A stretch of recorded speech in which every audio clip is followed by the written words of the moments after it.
They mocked a quiet new nurse, the kind who keeps her eyes down and her sleeves pulled long in a hot ER. They called her weak. They called her a mistake. Then a Navy helicopter dropped onto the hospital lawn like a verdict, and armed operators pushed through the doors demanding one name, Claire Maddox. Here's the part that stings because you've lived some version of it. A workplace where loud people win, where your silence gets mistaken for fear, where you swallow every insult just to keep the paycheck, just to make it to tomorrow.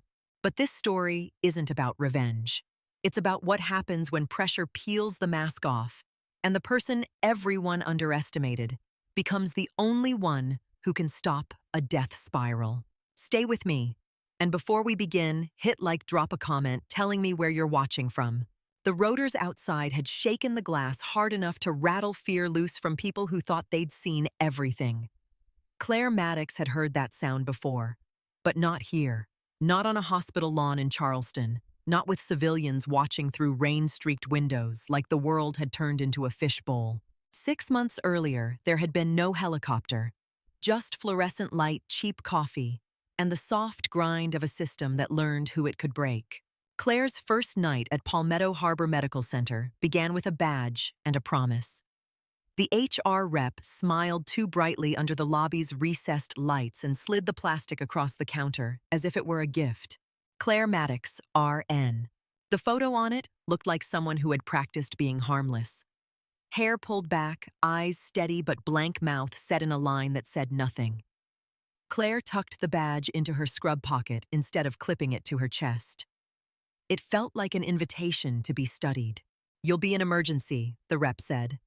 You're assigned nights. Fewer meetings. Better pay. Better pay, fewer eyes. That was the real reason. Claire nodded once. She had learned long ago that nodding ended conversations. The elevators smelled like disinfectant and tired people. When the doors opened onto the ER floor, sound hit her first. Monitors chirping wheels, squeaking a baby crying in triage. A man coughing wetly into a paper mask. The air held a constant sharpness, bleach and alcohol wipes layered over something older and more human. The charge nurse on duty stood at the main station like she owned the oxygen in the room. Brittany Knox wore her badge up high like a medal, and her ponytail tight enough to pull her smile into a permanent curve. She looked Claire over in one sweep the way predators assess distance. New hire, Brittany asked, not bothering to hide the boredom. Claire held out her hand. Claire Maddox. Brittany did not shake it. She glanced down at Claire's sleeves instead. A long gray undershirt under navy scrubs, even though the ER ran warm and humid from bodies and machines. You running a fever? Brittany asked. No. You cold? No. Brittany's eyes flicked to Claire's hands. Claire kept them still. Brittany's gaze returned to Claire's face and stayed there long enough to make the silence feel like a test. You talk, Brittany said finally. It was not a question. Claire answered in the quietest voice that still counted as sound. When I need to. A few nurses at the station looked over. One of them, a young woman with a messy bun and tired eyes, hid a smile behind her water bottle. Brittany's smile sharpened. Cute. We'll see how long that lasts. She snapped a clipboard down on the counter. You're on beds 9 through 12. 2 med holds, 1 detox, 1 GI bleed. Don't wander. Don't disappear. And if Dr. Crowley asks for anything, you move. Claire took the clipboard. Understood. Brittany leaned closer, dropping her voice to something that almost sounded friendly. This place eats quiet people. Claire met her eyes. Then it won't be hungry. Brittany blinked as if she hadn't expected that. Then she laughed once, quick and sharp, and walked away. Claire watched her go, tracking the stride, the angle of her shoulders, the way she owned space. Old instincts wanted to catalog threats roots cover. She forced her attention back to the chart. Bed 9 was a middle-aged man who smelled like stale beer and shame. He looked up at Claire and narrowed his eyes like she'd stolen something from him. Where's the pretty nurse? He slurred. Claire checked his wristband without reacting. You have a blood pressure cuff on. Keep your arms still. He laughed and tried to sit up. You the serious type, huh? Claire tightened the cuff and listened to the hiss. I'm the type who gets you discharged.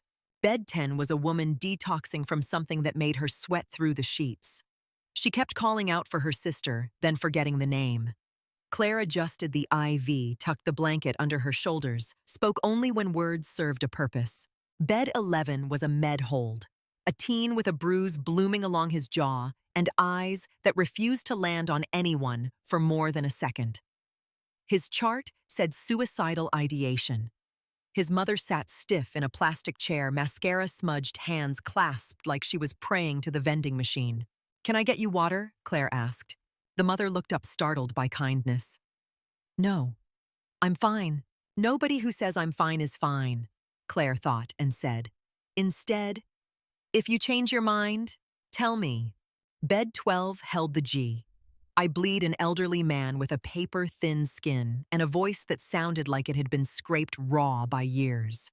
His name was Harold Bennett. The room smelled metallic, the kind of scent that never fully left your nose. Claire checked his vitals and watched his face as she spoke. "Mr. Bennett, I'm going to adjust your fluids. If you feel dizzy, you tell me right away." He studied her with watery eyes that had seen more than most people noticed. "You talk like you've done this in places that don't have clean floors." Claire paused. The monitor beeped steadily indifferent. She felt the tug of something behind her ribs, old and sharp. "I've done this in a lot of places," she said. Mr. Bennett gave a slow nod. "That one," he rasped, nodding toward the station where Brittany stood laughing with two interns. "She's trouble." Claire taped the IV line and smoothed the blanket. "She's just loud. Loud people scare quiet people," Mr. Bennett said. "Or they try to." Claire looked at him. "Do you feel nauseous?" He chuckled, then winced.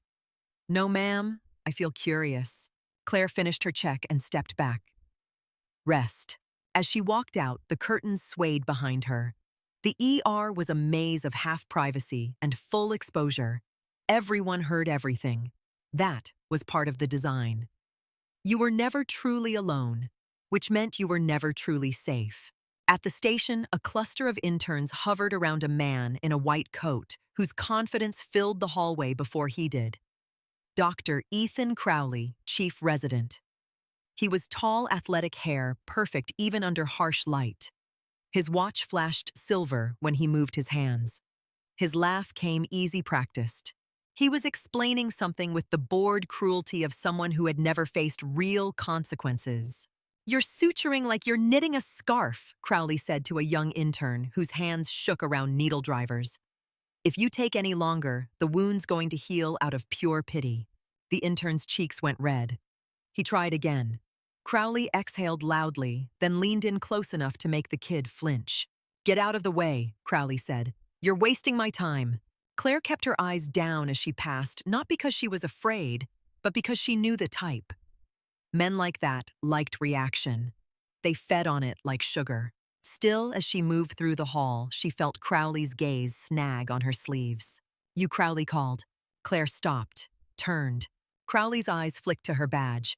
"Maddox. You knew?" "Yes, doctor." He made a sound like the word amused him. "Don't slow my flow. When I call you, move." Claire kept her face blank. "Understood." Crowley stepped closer. He smelled like cologne and authority. His smile didn't reach his eyes. "And lose the funeral sleeves," he said, tapping one finger against her forearm like it was a stain. "This is an emergency department, not a theater." Claire's body stayed still. Somewhere inside her, a smaller part curled tight the way it always did when someone tried to claim her skin. "It's policy compliant," she said. Crowley's brows rose. "You got a mouth under all that silence." He turned back to the interns as if dismissing furniture. "Try not to faint." Claire walked on her shoes, squeaking softly. She didn't look back, but she felt the ripples of laughter and the shift of attention. By midnight, she had learned the rhythm of the place. The ER ran on noise and speed on banter that covered fear on the constant low hum of machines that allowed people to pretend they were in control. The nurses moved like a school of fish, adjusting to currents, dodging sharks, relying on each other when it counted. The doctors floated above it, some of them good, some of them drunk on status, all of them protected by hierarchy. Claire did not float. She anchored herself to tasks. Labs, meds, documentation, vitals. Work was clean. Work made sense. Work didn't ask her to be normal. Around 2 in the morning, Brittany slid up beside her at the med room. "You know," Brittany said, looking at the Pyxis screen, "we had a nurse like you once." Claire typed in her credentials. "What happened to her?" Brittany smiled. "She didn't last. She cried in the bathroom when people raised their voices." Claire's thumb hovered over the keypad. She felt the old reflex, the urge to step back and find cover. She didn't move. "I don't cry," Claire said. Brittany glanced over. "Everybody cries. If you don't, it means you're bottling it up. And bottled things explode." Claire's eyes met Brittany's for a second. "If I explode, it won't be loud." Brittany laughed again, but there was something uneasy under it now. "God, you're creepy." Claire retrieved the meds and closed the drawer gently. "I'll take that as a compliment." The week settled into a routine that wasn't routine at all. Night shifts blended together. Faces changed. Crises, repeated wounds, opened, closed, reopened. Claire learned names, learned shortcuts, learned which supply closet had a broken latch and which attending liked his notes formatted a certain way. She learned which nurses would help and which would watch you drown to make sure you stayed in your lane. She also learned that Brittany Knox had decided early and firmly that Claire Maddox was prey. It started small. A tray left in the wrong place that Claire got blamed for. A chart missing that later turned up under Brittany's stack. A patient call light ignored until Brittany could announce loudly that Claire must be asleep somewhere. Claire didn't respond. She corrected what needed correcting. She took extra shifts. She stayed late. She did the work and left without a complaint. That more than anything made Brittany angry. One night, Brittany tossed a cup of coffee onto the counter in front of Claire, like it was a test. "Crowley wants black coffee," Brittany said. "2 sugars." Claire glanced at the clock. The ER was packed. 3 ambulances had come in back to back. Ben Torres was in trauma too, wrestling with a combative, intoxicated man. A respiratory therapist rushed past with an oxygen tank.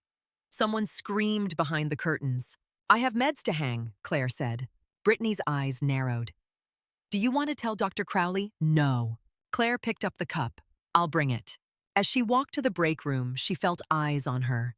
Not sympathetic. Curious. People watched the way they watched a storm building. The break room smelled like burnt coffee and microwaved noodles. Claire poured from the pot. The liquid hit the cup with a steady sound.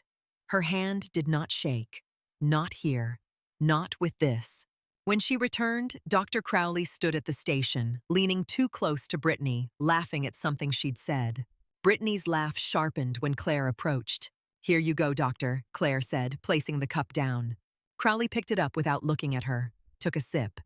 His face twisted theatrically. He spat the coffee back into the cup. "Cold," he said loud enough for the station to hear. "Just like you, Maddox." Brittany giggled like a teenager. "I told her to hurry. She moves like she's underwater." "It's fresh," Claire said, eyes fixed on Crowley's tie. Crooked. She wanted irrationally to straighten it. Crowley stepped forward, invading space like it belonged to him. "Do not talk back to me." Claire's breath stayed even. "I wasn't talking back." Crowley's smile turned mean. "You're a nurse. Your job is to facilitate my brilliance, not offer commentary." A couple of interns watched, too scared to look away. A nurse pretended to chart, but her shoulders were tense. Ben Torres glanced over from down the hall and held Claire's gaze for a split second, like he wanted to step in. Claire gave a tiny shake of her head. Crowley leaned closer. "Speak up," he barked. Claire's shoulder twitched, a micro flinch, quick and small.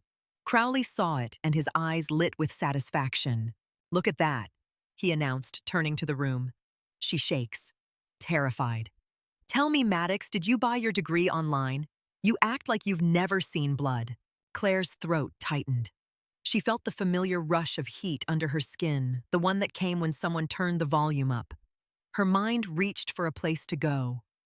A different room, a different life, a different sound. "Control," she told herself. "Breathe." She took the coffee cup from his hand, turned, and walked away without a word. Behind her, Crowley called out, "You're a liability. Once my promotion clears..." You're gone. The word liability stuck like a burr. Claire knew what it meant in a hospital. It meant scapegoat. It meant disposable. It meant someone else's mistake could be pinned on you if you stayed quiet long enough. That night, Claire cleaned a mess that wasn't hers. She mopped a floor that didn't need mopping. Brittany watched from the station with a satisfied smile. In bed 12, Mr. Bennett was awake when Claire came in to check his vitals. He watched her quietly as she adjusted the IV and took his blood pressure. "You got that look," he wheezed. Claire glanced up. "What look?" "The one people get when they're trying not to break," he said. His voice softened. "That doctor is a showboat. He's loud because he's scared." Claire taped the line. "He's not scared." Mr. Bennett's eyes crinkled. "Honey, everybody's scared. Some folks just dress it up different." Claire cleaned up the bedside table, straightened the call bell, kept her motions precise. She did not allow her hands to tremble. Not here. Not with this old man watching her like he could see through her. Mr. Bennett coughed and then said, "You ever been in the military?" Claire's eyes snapped to his. The monitor beeped calmly. Outside the curtain, someone laughed. "No," Claire said. Mr. Bennett's expression didn't change. He murmured like he'd heard the word and filed it under not true. "All right then." Claire finished and stepped toward the curtain. As she left, he called softly, "Don't let them make you small."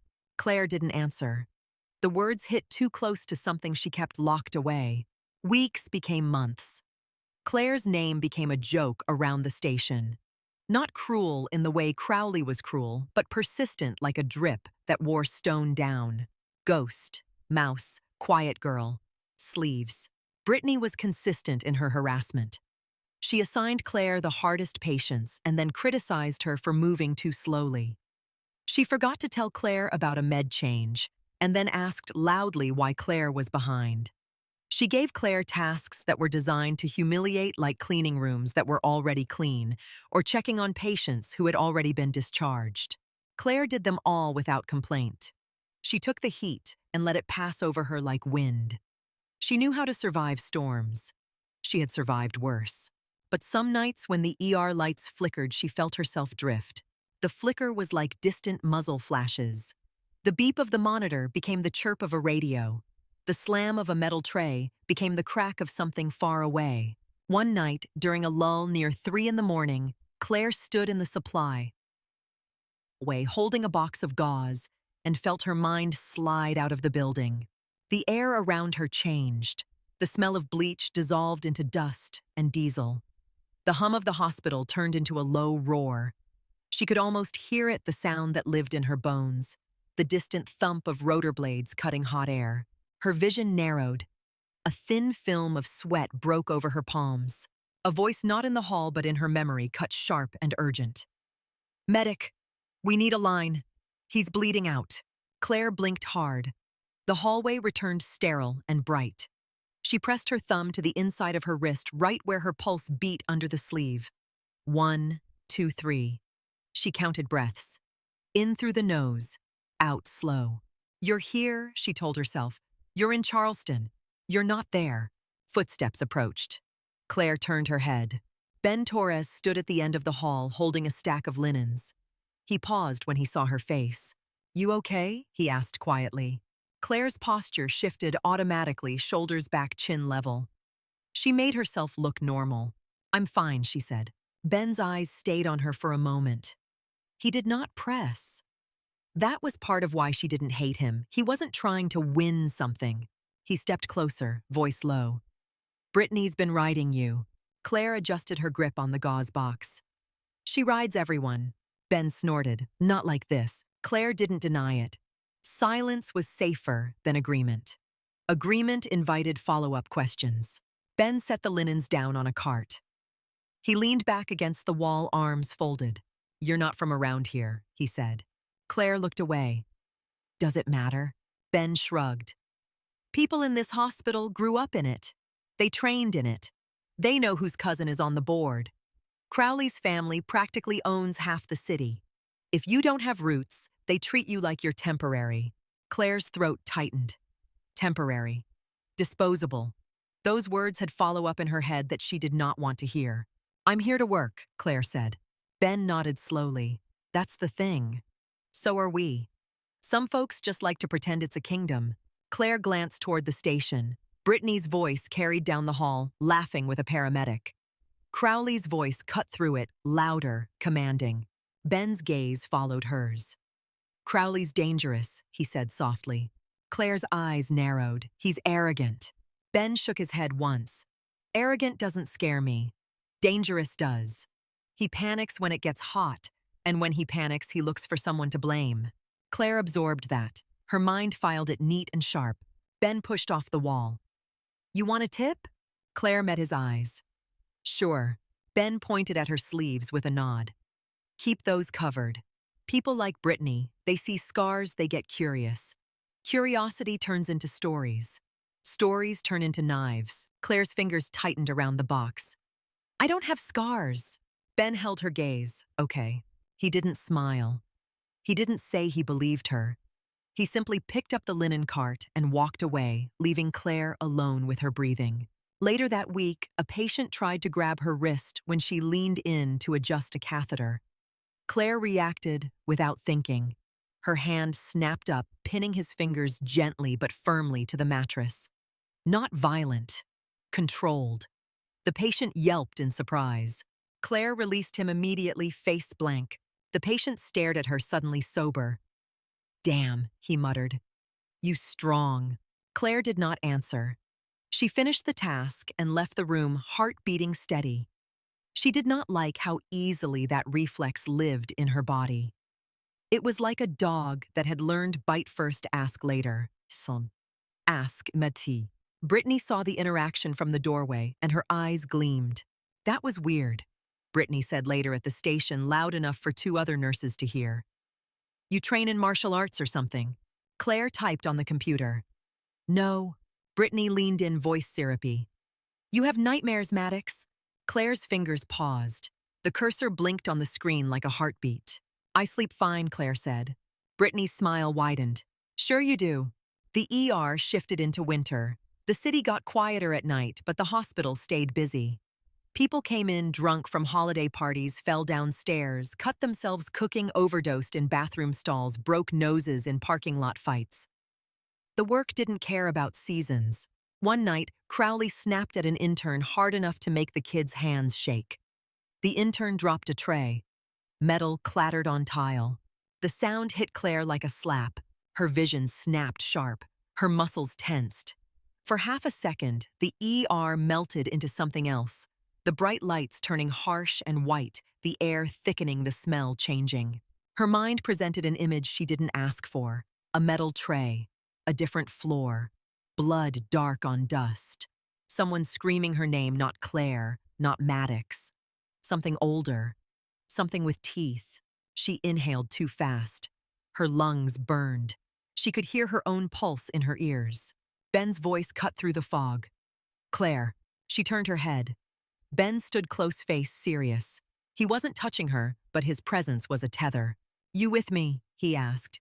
Claire forced her breath to slow. She nodded once. Ben lowered his voice further. "You need 5D. Claire swallowed. "No." Ben's eyes searched her face. "You sure?" Claire looked past him to the station. Brittany had noticed. Brittany always noticed. She was watching Claire like she'd just seen a crack in a dam. Claire straightened her shoulders and moved toward bed 12. Mr. Bennett was there, still stubbornly refusing to go anywhere. He looked smaller than he had weeks ago, but his eyes remained sharp. "You look pale," he rasped as Claire checked his vitals. "I'm fine," Claire said. Mr. Bennett made a sound that was half laugh, half cough. That phrase again. Claire adjusted the IV line. "How's your pain?" "Not bad," he said. Then his gaze drifted to her sleeves again. "You ever think about leaving?" Claire's hands stayed steady. "No." Mr. Bennett nodded slowly. "You got the look of someone who doesn't run." Claire felt something twist in her chest. She changed the subject. "I'm going to get you a warm blanket."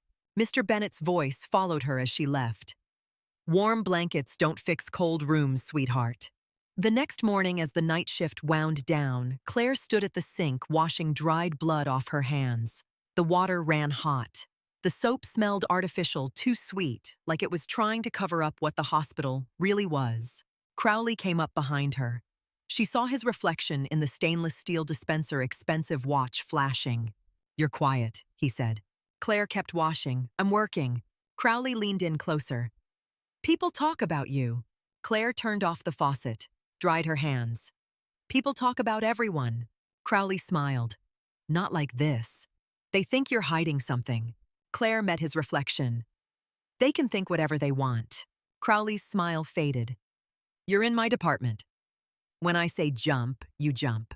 Claire faced him now, eyes level. "I'll do my job." Crowley's gaze flicked down to her sleeves. His voice softened into something that wanted to sound intimate. "You ever get scared, Maddox?" Claire's mouth tightened. "Everybody gets scared." Crowley chuckled. "Not me." Claire looked at him for a long moment, then said quietly, "That's why you're dangerous." Crowley's eyes narrowed, offended. "Watch yourself." Claire picked up her stethoscope and walked away. On her walk to the locker room, Brittany waited near the door like she'd planned it. "Crowley doesn't like you," Brittany said.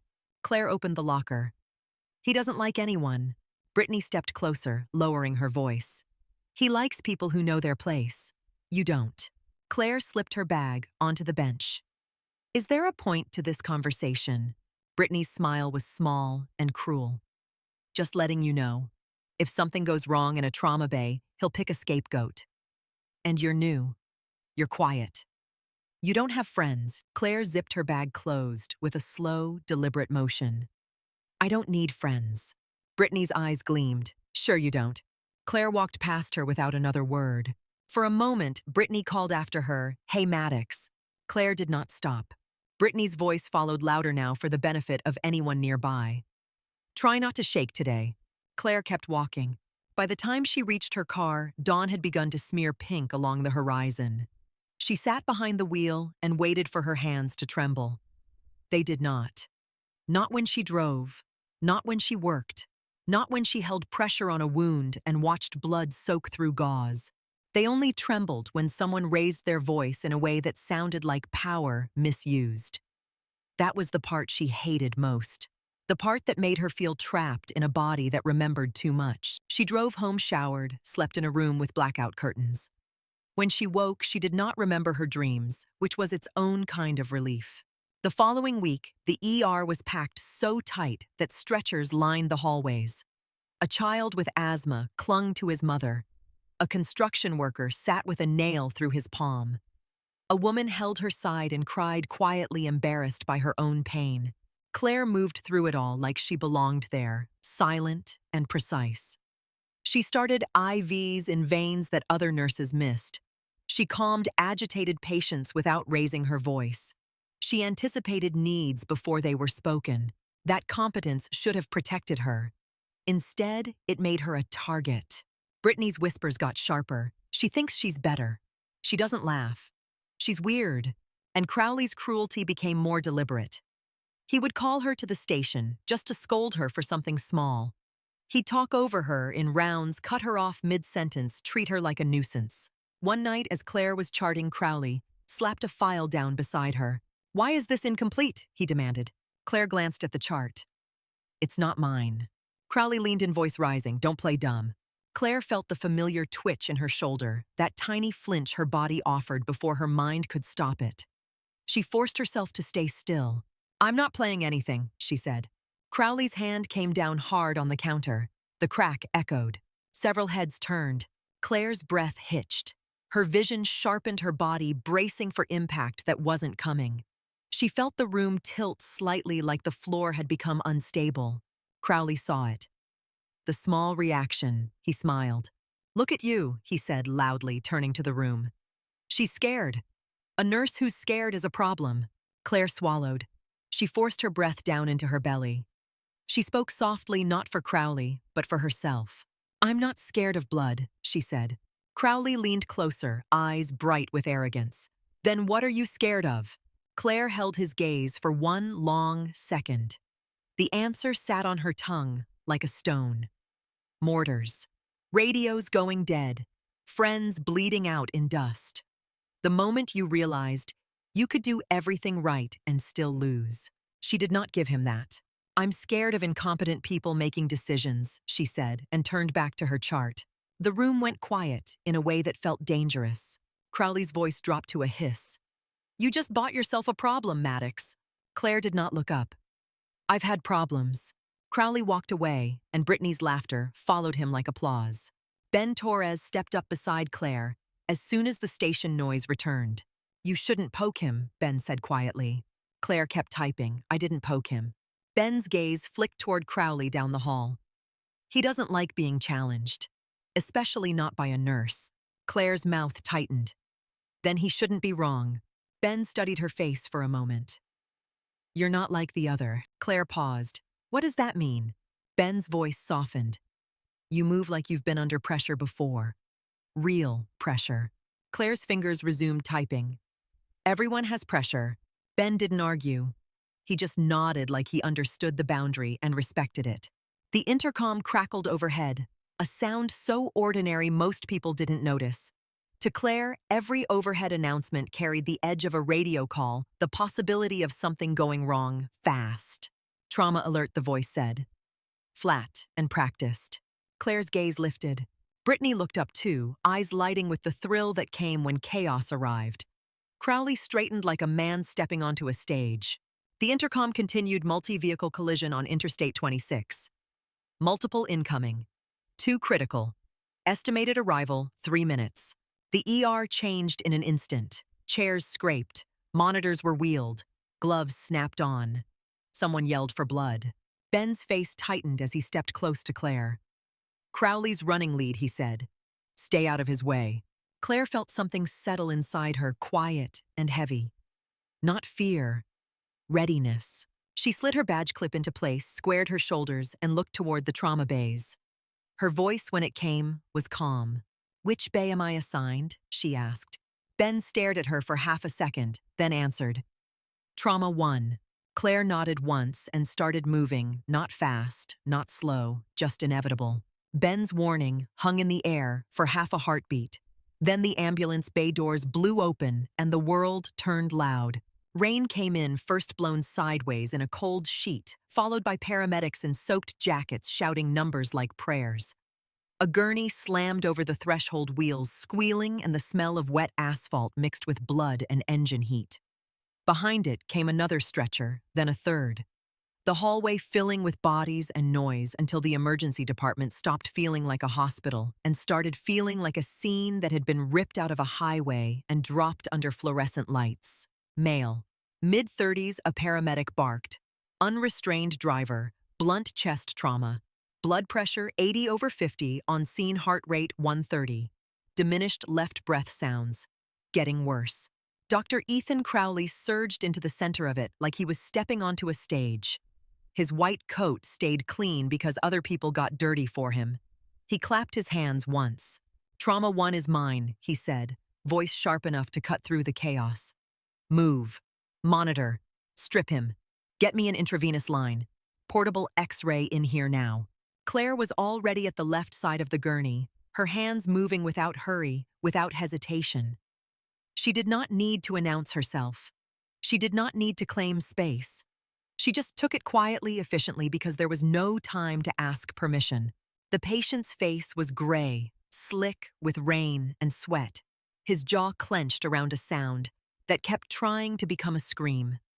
His eyes rolled toward Claire for a second, unfocused, looking for anything solid to hold on to. It's okay, Claire said low enough that only he would hear. Stay with me. She cut the shirt in 2 clean strokes and peeled it back as Ben Torres slapped leads onto the right side of the chest. Someone fumbled with scissors at the waistband. Claire reached in, took the scissors without looking, and finished the cut, like she'd been doing it her whole life. Crowley leaned over the patient's right arm, tugging at a collapsed vein with impatient fingers. Give me a line, he snapped at an intern. You move. You're blocking me. The intern's hands trembled as he reached for a tourniquet.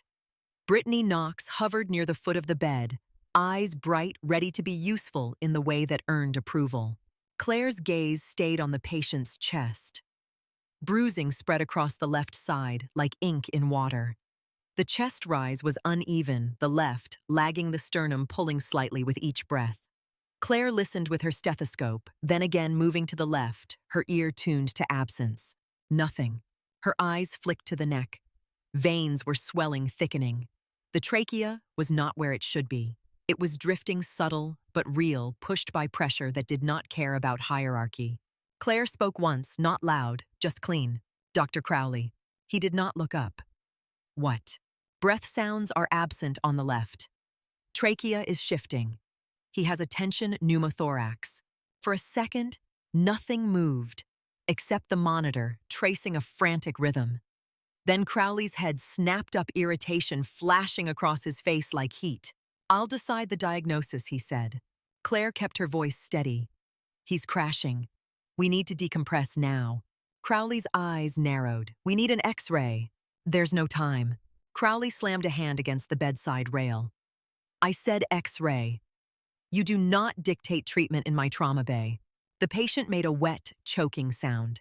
His lips began to darken, a slow bruise spreading across his mouth. The monitor's numbers dropped like stones. 70 over 40. Then lower. Claire pointed once, a small motion, not dramatic. "Blood pressure is falling," she said. "He is going into obstructive shock." Crowley's jaw clenched. He was sweating now, just a sheen at his temple, but it was there. He looked at the monitor the way someone looks at a problem that refuses to be bullied into obedience. "Get the portable X-ray in here," he snapped again. "Now. Move." Brittany stepped in, grabbing Claire's forearm with a grip meant to control. "He told you to back off," she hissed. Claire did not look at Brittany. Her eyes stayed on the patient. The man's chest barely lifted. His fingers curled weakly. His eyes widened, panic blooming as his body realized it could not breathe. Crowley bent over the patient again and jabbed the needle into the arm missing, then jabbing again, with growing frustration. "Stay still," he barked at a man who could not control his own dying. Claire's mind was quiet. That was the strange part. When the room got loud, something in her became still. Protocol lived in her bones. Air trapped in the pleural space, pressure building, lung collapsing, heart compressed. No preload, no output, no life. You did not fix that with an X-ray. You fixed it with a needle and a decision.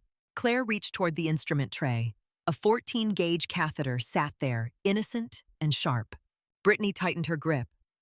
"If you touch that, you're done." Claire's voice did not rise. "Let go." Brittany's eyes flashed. "Security," she called out toward the hall. "Get her out of here." Crowley spun, face red, now anger masking fear. "Yes. Remove her." The monitor's beep changed pitch, becoming a thin, continuous tone that punched the breath out of the room. Flatline. For one stunned second, everyone froze. Then Ben's voice cut through the stillness. "He's coding," Ben shouted. "Starting compressions." The intern fumbled for the crash cart. Someone yelled for epinephrine. Crowley's hands hovered uselessly over the patient's chest as if he could intimidate the heart into restarting. "No, no," Crowley said, panic slipping through the cracks. "Get the cart. Push Eepy. Now." Ben climbed onto the stool and started compressions, arms, locked shoulders working. The patient's body bounced under the force, but the flatline stayed flat, indifferent to effort. Claire stepped closer. Her voice snapped through the chaos, not loud, but commanding in a way that made heads turn. "Compressions won't fix this," she said. "Air is crushing his heart. You have to relieve the pressure." Crowley's eyes darted to her, furious. "You're not a doctor." Claire stared at the patient's blue face. "He is dying." Crowley's mouth opened, the shape of another insult forming, but nothing came out. He looked at the monitor, then at the X-ray tech who had finally arrived and now stood frozen at the door, holding a machine that might as well have been a suitcase full of useless paper. Claire's hand closed around the 14-gauge catheter. Brittany lunged, trying to grab her wrist. Claire moved without thinking, not violent, just faster. Brittany's fingers caught air. Claire planted her palm on the patient's left chest, feeling ribs under wet skin, counting spaces with the certainty of muscle memory. 1, 2. She slid the catheter in at the second intercostal space, mid-clavicular line, and advanced with a firm, controlled push. There was resistance, then a give. A hiss tore out of the patient's chest, loud enough to be heard over the shouts. Trapped air escaped like a tire punctured in a silent garage. The monitor stuttered. The flatline broke. A rhythm returned in jagged spikes that smoothed into a rapid pulse. Ben's voice broke with relief. "We have sinus. Blood pressure's coming up. 90/60. The patient gasped a brutal, ragged inhale that sounded like a man coming up from deep water. Color crept back into his lips. His eyes fluttered and then focused just for a moment on Claire. She stepped back, dropped the used catheter into the sharps container, and smoothed the front of her scrubs like she was erasing evidence. The room went quiet in a way that felt almost unreal. Even Crowley stopped moving. Then the silence snapped. Crowley's face twisted into rage humiliation, boiling under his skin. He pointed at Claire as if accusing her in court. "You assaulted a patient," he said. His voice climbed higher with every word. "You performed an invasive procedure without authorization, without a license, against a direct order." Claire met his gaze. Her voice was flat. "I saved his life." "You do not get to decide that," Crowley shouted. "You are a nurse. You stay in your lane." Ben stepped down from compression's chest heaving. "Doctor, he was dead." She brought him back. Crowley whipped his head toward Ben. "I do not care if she performed a miracle. She violated protocol." The intern stared at Claire like he'd just watched someone walk through fire.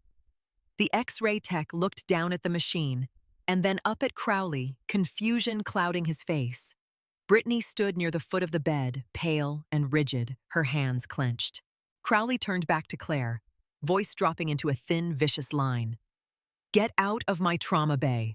Go to administration. Wait for security and the police. I am pressing charges." The words were meant to hurt, to make her flinch, to make her crumble. Claire did not flinch. Something in her eyes shifted a glint of cold focus that did not belong in a civilian hospital. Crowley noticed it and hesitated, taking a half step back without understanding why. Claire spoke quietly. "If you want to call the police, call them." Crowley's nostrils flared. "Don't threaten me." "I'm not threatening you," Claire said. "I'm stating reality." She turned away from him and walked out of the trauma bay, with an even measured stride, leaving behind a room full of people who had just watched her become someone else. In the hallway, noise returned all at once. Another stretcher rolled by. Someone shouted for respiratory. A family cried near the waiting room doors. The hospital kept moving because hospitals always do, no matter what happens inside them. Claire walked toward the staff corridor past the supply room where Brittany used to corner her with whispers, past the sink where she had washed blood from her hands and tried to scrub away memories. Her heart did not race.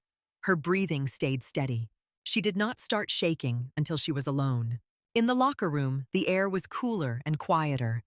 The hum of the building felt distant, muffled by concrete and closed doors. Claire sat on the bench and stared at her hands.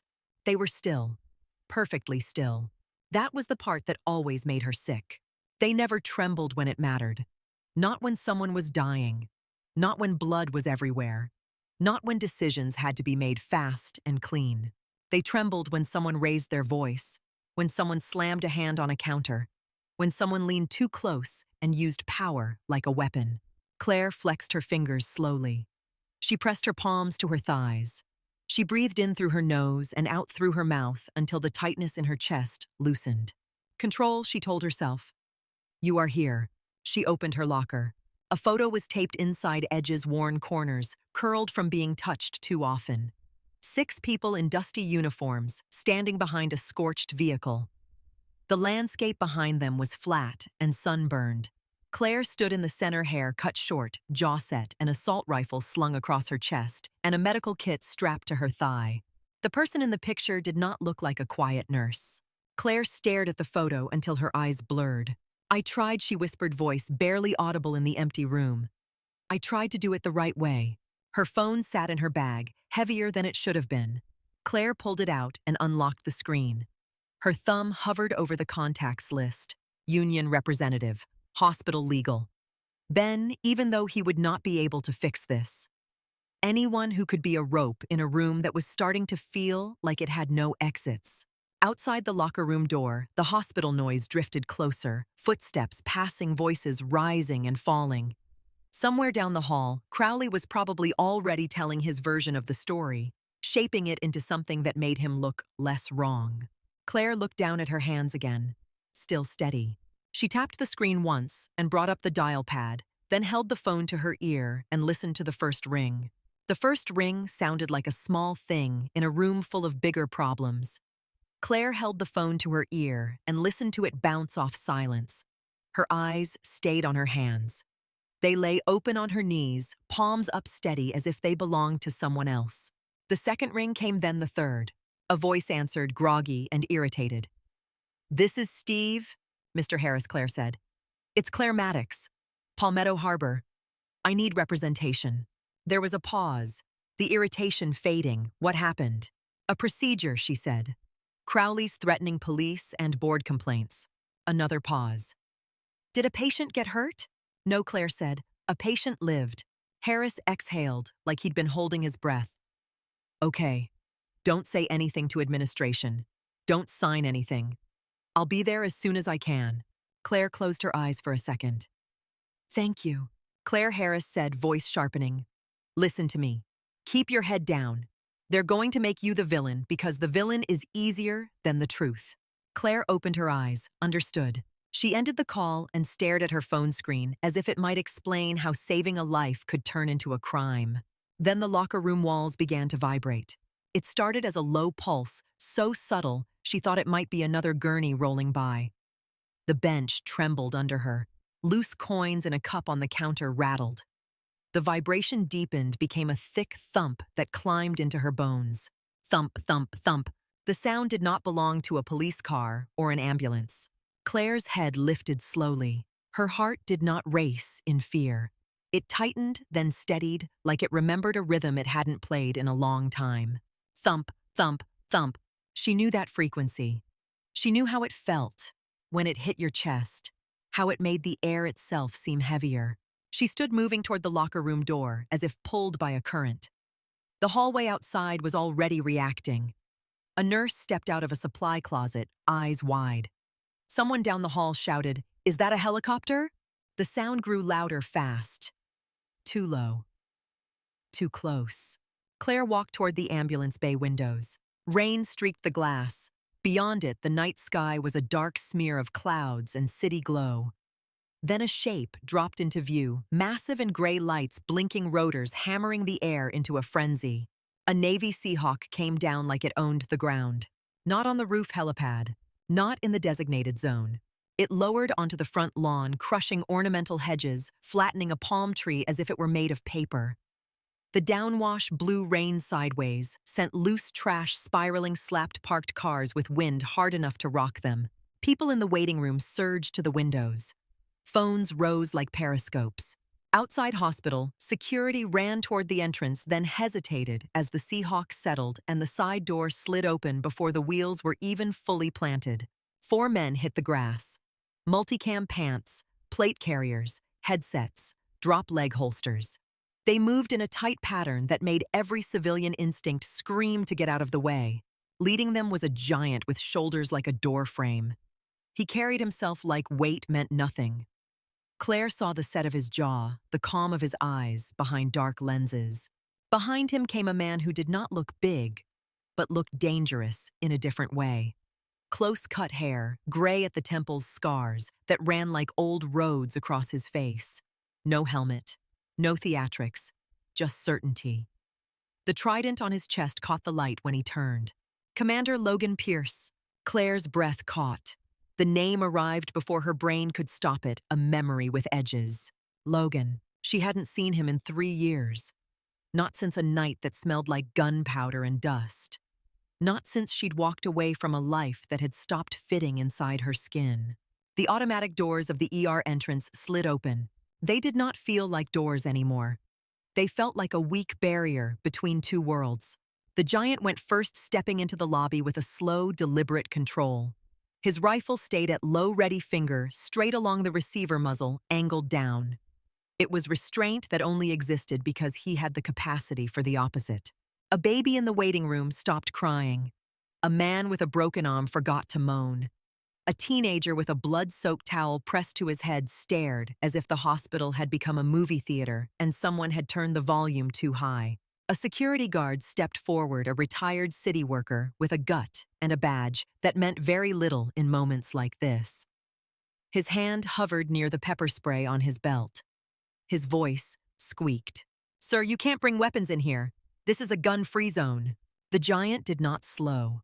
He extended one big hand, placed it gently but firmly against the guard's chest, and moved him aside like he weighed nothing.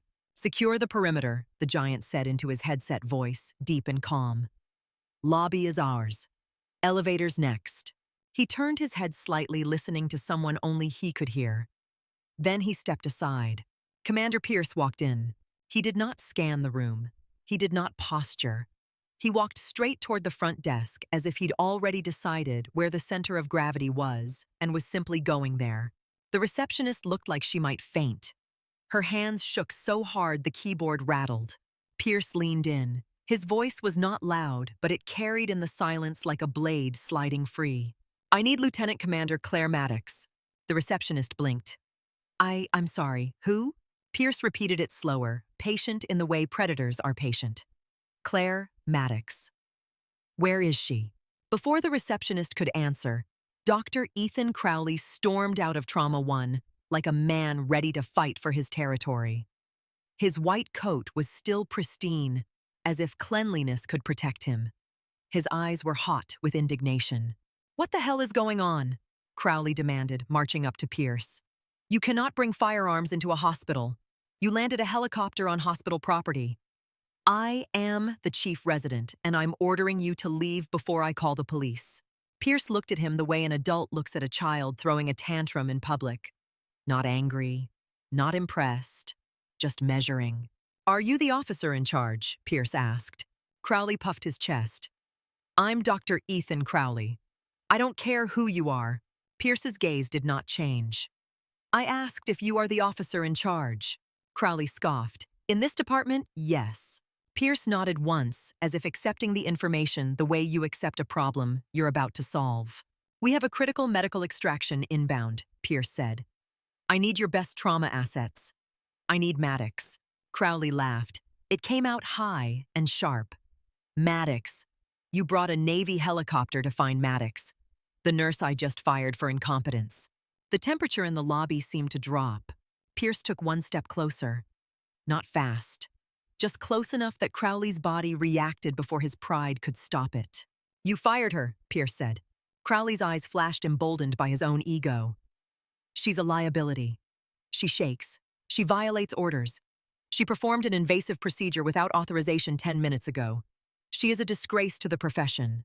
Pierce stared at him for a long moment. Then he turned his head slightly toward the giant. Atlas Pierce said, "Did you hear that? This civilian thinks Maddox is a liability." The giant let out a low rumble that might have been a chuckle if it had belonged to a human being. "That's funny," Atlas said. "Real funny." Pierce turned back to Crowley. His voice stayed calm. "That was the worst part of it. Listen carefully," Pierce said. "The woman you call a liability served under naval special warfare. She has kept operators alive in circumstances your textbooks do not cover. She is the only person within reach qualified to perform the procedure we need." Crowley's face tightened. "That's absurd. She can't even handle pressure. She flinches when I raise my voice." Pierce's eyes narrowed and something hard moved under his calm. "She flinches because she is trying to live like a civilian," Pierce said. "She is trying to forget the things she's had to do. That does not make her weak. It makes her disciplined." Crowley opened his mouth, but Pierce was already done with him. "If you obstruct this operation," Pierce said, "you will be detained. Do you understand?" Crowley's throat worked. His world did not have room for this kind of authority. His world ran on titles and committees and the illusion that money made him untouchable. He swallowed. "This is still my hospital." "No," Pierce said softly. "It's a building. And right now, it's a landing zone." The locker room door opened. Claire stepped out. She had taken off her scrub top. Underneath was a plain gray shirt sleeves, short enough to reveal what she'd hidden for months. Her arms were lean and wired, marked with old scars that caught the fluorescent light like pale lightning. A jagged burn ran along her forearm. Another scar curved across her bicep, thin and white, like a reminder that skin could be stitched back together and still remember. Her posture was different. The slump was gone. The quiet nurse who kept her eyes down had stepped aside for someone who stood like she belonged on a different kind of floor. The lobby turned to look at her. Brittany Knox was there near the station, face-pale eyes darting over the scars and then away as if they might accuse her. Crowley stared at Claire as if his brain could not reconcile the body in front of him with the one he'd bullied. Pierce's gaze locked onto Claire and held. For a moment, something in his face softened the hardness, cracking just enough to show that he was human. Claire Pierce said. Her voice was steady. "Logan." Pierce took a step closer. "You look like hell." Claire's mouth tightened. "Civilian life doesn't suit me." A couple of people in the waiting room lifted their phones higher. Claire felt the lens of their attention, the hunger for a story. She ignored it. Pierce lowered his voice, making the words for her alone. "I wouldn't be here if I had another option." Claire's eyes did not blink. "Why are you here?" Pierce's jaw tightened. He looked like he wanted to choose different words, gentler ones. He didn't. "It's Mason Reed," Pierce said. "He took shrapnel low. Pelvic junctional. Fragment is lodged against the iliac. Barbed. If anyone pulls it wrong, he bleeds out in seconds." The name hit Claire like a weight. Mason. A flash of a face younger, laughing on a tarmac with a helmet tucked under his arm. A voice in her memory calling her Raven like it was a joke and a prayer. Claire's throat tightened. "Where is he?" "In the air," Pierce said. "He started crashing over the coast. We diverted. Flight medic won't touch it. He asked for you." Claire's eyes flicked past Pierce to the SEALs holding the lobby like it was hostile territory. To Atlas, standing like a wall. To the civilians staring, phones glowing. Then her gaze went to Crowley. He was watching her with something new in his eyes. Fear. Claire's voice stayed calm. "Why here? Why not the Naval Hospital?" Pierce's answer came quick. "We ran out of time." Claire nodded once, and it looked like a decision being made rather than agreement. She turned toward Ben Torres, who had stepped into the lobby and stood frozen, looking at Claire, as if he'd just met her for the first time. "Ben," Claire said. Ben flinched slightly. "Yeah, I need trauma 1 cleared," Claire said. "Sterile field, vascular tray. 2 units O negative warmed on rapid infuser. Massive transfusion protocol ready. Doppler, ultrasound. Now." Ben stared for half a second, then the nurse in him kicked in. "Got it." He moved fast. Claire's gaze snapped to Brittany. "Knox." Brittany swallowed. "Claire, I didn't know." Claire stepped closer until Brittany had to tilt her head up. "Get out of my way," Claire said. "And keep your hands off my people." Brittany's eyes flicked to Crowley as if searching for rescue. Crowley did not move. Claire turned to Crowley. He opened his mouth reflexive. "This is insane. You can't perform surgery. You're a nurse." Claire's eyes were cold enough to shut a room down. "You are going to stand in the corner and stay quiet." Crowley's face flushed. "You don't have authority over me." Claire did not raise her voice. She tilted her head slightly toward Atlas. "If he speaks," Claire said to Pierce, not looking away from Crowley, "your man removes him." Atlas cracked his knuckles once. The sound was casual and horrifying. Crowley's mouth opened, then closed. He swallowed and nodded small. "Clear," Crowley whispered. Claire turned back to Pierce. "Where are you landing?" Pierce lifted his chin toward the ceiling. "Roof. We secured it." Claire nodded once, then move. The stairwell door slammed open as they ran. Claire took the steps 2 at a time, moving with a crouched economy that made the SEALs behind her adjust without thinking. The hospital stairwell smelled of concrete and old air, but up higher, it filled with the thrum of rotors and the slap of rain against metal. When they burst onto the roof, wind hit them like a physical force. The helipad lights glared through the rain. A pave hawk hovered inches above the pad, rotors screaming downwash, kicking up gravel and water into stinging needles. The flight medic at the open side door braced himself with one boot planted leaning over a litter strapped to the floor. The patient on the litter was young, pale, soaked in blood and sweat. A massive pressure dressing sat clamped tight over his right groin and hip. The dressing was already dark, with seepage blood finding the edges like it always did. Claire moved closer, shielding her eyes from the rain, letting her body remember how to exist near rotary wings. The flight medic shouted over the noise. "He's fading. Pressure is dropping. Chang." "We can't keep up." Claire climbed onto the skid step, leaned in, and looked at the patient's face. Mason Reed's eyes fluttered open. They found her through the chaos like he'd been looking for her in the dark. "Raven," he rasped. Blood bubbled at the corner of his mouth. Claire's hand touched his cheek, a quick grounding contact. "I'm here." His lips trembled. "Hurts." "I know," Claire said. "Breathe with me." Mason's gaze shifted past her to Pierce. "Boss." Pierce leaned in close. His voice dropped intimate. "Hold on, kid." Mason's eyes returned to Claire. "Don't let me go." Claire's jaw tightened. "You're not going anywhere." The flight medic shouted, "We need to move now." "Move," Pierce barked. They offloaded the litter in a coordinated surge. Claire took the head side Pierce at the shoulder, Atlas on the foot operators forming a moving shield as they ran toward the stairwell. The wind tried to tear the blanket away. Claire held it down with one hand, the other steadying the patient's head. Inside the stairwell, the noise dulled, but the urgency did not. Mason's breathing turned shallow. His skin felt cool under Claire's gloved fingers. Ben met them at the trauma bay doors, eyes wide already wearing sterile gloves. Behind him, 2 nurses had lines ready, blood warmer humming. The rapid infuser sat like a promise. They rolled into Trauma 1, and the room snapped into motion. "Hook him up," Claire said. "Vitals every 30 seconds. Cut the pants." Scissors flashed. Fabric tore. The pressure dressing was big and ugly, strapped down hard. A nurse hovered with suction. Another stood with a tray of instruments, hands shaking. Claire's voice stayed calm. "Hands still," she said to the shaky nurse. "Look at me." The nurse's eyes met hers and steadied. Pierce moved to the head of the bed, leaning in close to Mason.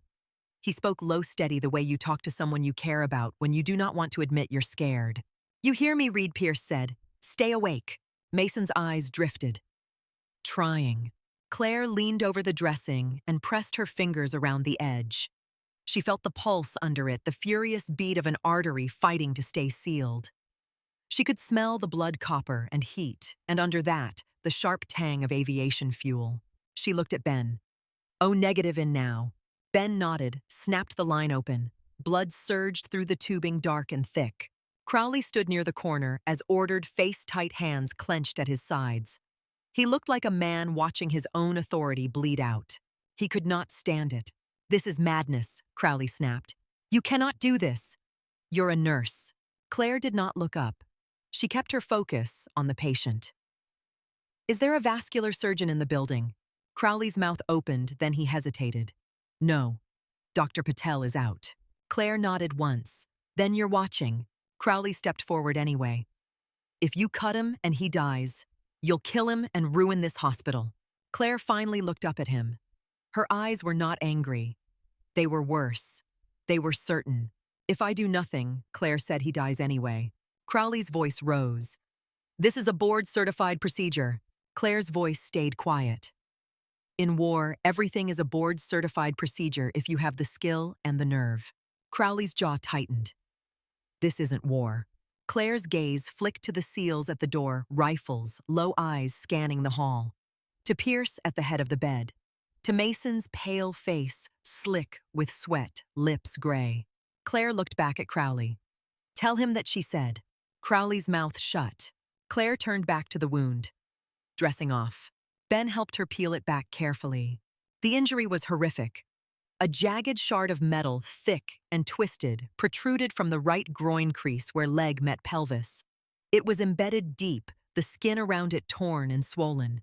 The fragment pulsed in time with Mason's heartbeat. Every thump threatened to turn into a fountain. A nurse whispered, "It's pulsing." Claire's voice was crisp. "It's in the artery wall," she corrected. "It's acting like a plug." Ben swallowed hard. If it comes out, he bleeds out. Claire nodded, yes. The room felt smaller now, compressed by the weight of the moment. Claire's mind ran the anatomy like a map. Femoral artery, external iliac, junctional zone where tourniquets do not help and pressure only buys minutes. The fragment was barbed. It had lodged just right, sealing itself into place. Pull it wrong and the artery would unzip like a seam. She looked at the supplies laid out. Scalpels, sutures, hemostats, gauze, a vascular clamp that wasn't the right size, a trauma kit built for car crashes, not battlefield shrapnel. Claire's voice sharpened. I need a Reboa catheter. A nurse at the doorway blinked. A what? Claire's head turned. Resuscitative endovascular balloon occlusion of the aorta. She said each word clean and fast. It's in the trauma closet. Top shelf. Dusty box. Go. Ben moved before anyone else could. He sprinted out. Crowley stared. You're talking about occluding the aorta in an ER. Claire did not glance at him. Yes. Crowley's voice shook with disbelief. Most trauma surgeons never do that once. Claire's eyes stayed on the wound. Most trauma surgeons never have to. Pierce kept his focus on Mason's face. Talk to me, kid. Mason's eyes were half closed. Raven's here, he whispered. Pierce's mouth tightened. Yeah, she's here. Claire felt a tightness in her own chest at the call sign. Raven. It belonged to someone else, a version of her that had slept in boots and learned to eat fast. A version that did not pretend to be harmless. She pushed the feeling aside and reached for a Doppler probe. Pulse, she said. Ben's voice came from the hallway, breathless. Got it. He rushed back in, holding a sealed kit like it was contraband. The box looked old, unused, the kind of thing hospitals kept to say they had it. Claire ripped it open with quick, practiced hands. Catheter guide wire balloon device. She laid it out, eyes flicking over each component, checking like she was counting rounds. Crowley stepped closer, unable to help himself. You can't do this. Claire looked up. Can you place a guide wire? Crowley blinked, surprised by being asked anything but silence. Yes. Then scrub in, Claire said. Now? Crowley hesitated, pride fighting for oxygen. Then Atlas shifted his weight at the door, an unspoken reminder of consequences. Crowley moved to the sink, ripped off his white coat, and scrubbed like he was washing shame off his hands. Claire looked at Ben. Timer ready. Ben nodded, eyes locked on her, trusting, because he had watched her bring a man back from a flatline. Claire turned to the team. Here's what we're doing. No speeches, no drama. Just the plan delivered like a checklist written in blood. We go in through the left, femoral, Claire said. Contralateral access. Balloon goes to zone 3. We inflate. That stops pelvic flow long enough to extract and repair. We get 3 minutes, maybe less. Crowley stepped in gloved, now sweat shining at his temples. 3 minutes isn't enough. You can't suture an artery that fast.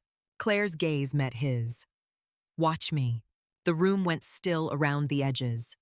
Everyone who wasn't essential stopped moving without realizing they'd stopped. The air felt thick, with breath held. Claire's hands moved. She palpated the left groin, found the artery, inserted the needle, watched for flashback. Her fingers were steady as stone. She threaded the guide wire. Crowley's hands assisted, surprisingly controlled now that fear had stripped away his arrogance. He passed instruments when she asked. He did not talk. Claire advanced the catheter over the wire, eyes tracking the markings. Balloon in position, she said.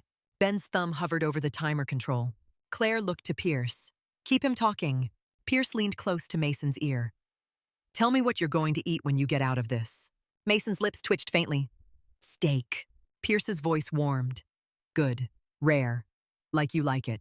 Mason's eyes fluttered. And beer. Pierce's mouth tightened. You can have water. A faint wheeze that might have been a laugh escaped Mason. Claire took the inflation syringe, locked it onto the port. Inflating, she said. She pushed. Resistance built, then settled as the balloon expanded. At the wound site, the pulsing slowed, then stopped. Bleeding halted as if someone had turned off a faucet. Ben's breath left him. It stopped. Claire nodded once. Timer. Ben hit start. 3 minutes appeared on the wall clock display, counting down in bright red numbers that did not care about anyone's hope. Claire moved to the right side. The shard protruded ugly and hooked its edges sharp enough to catch on everything that mattered. She reached for a scalpel, incision wider. Crowley leaned in, voice low, involuntary. Careful. It's barbed. Claire's voice stayed quiet. I know. She opened the tissue enough to see the path enough to control the exit. Blood did not pour because the balloon held. That was the whole point. A dry field in a place that never stayed dry. She used forceps to test the fragment, rotating slightly, feeling where it caught. 2 minutes and 20 seconds. Claire adjusted angle. Rotated counterclockwise, slow and precise, the way you back a hook out of flesh without tearing more. Crowley's eyes were locked on her hands. His breathing was shallow. Claire felt the barb release a fraction. She lifted slightly, then rotated again. The metal shifted, a small clink as it scraped against a basin placed beneath.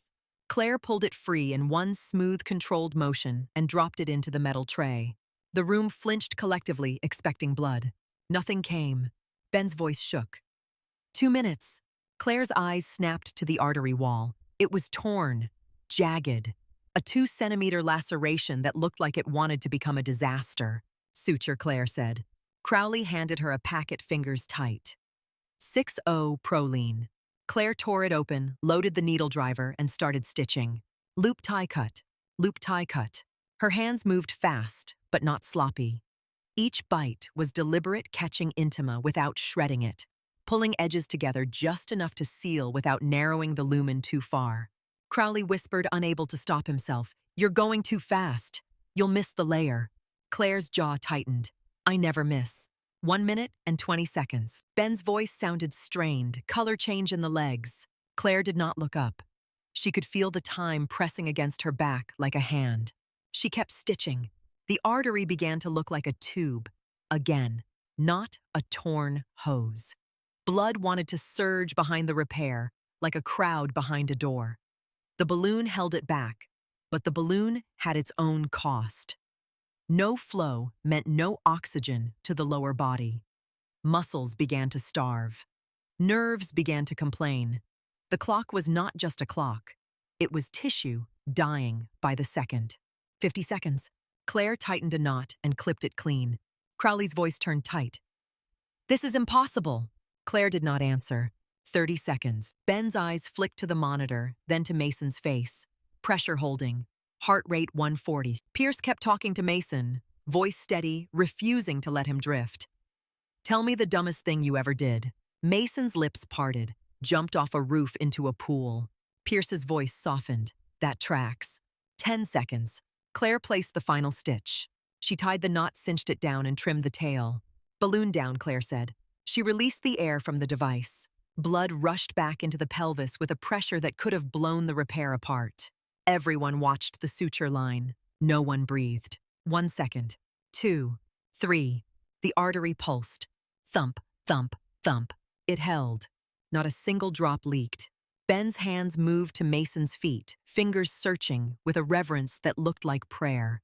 His face cracked into a grin. "Strong distal pulses," Ben said, voice breaking, both feet.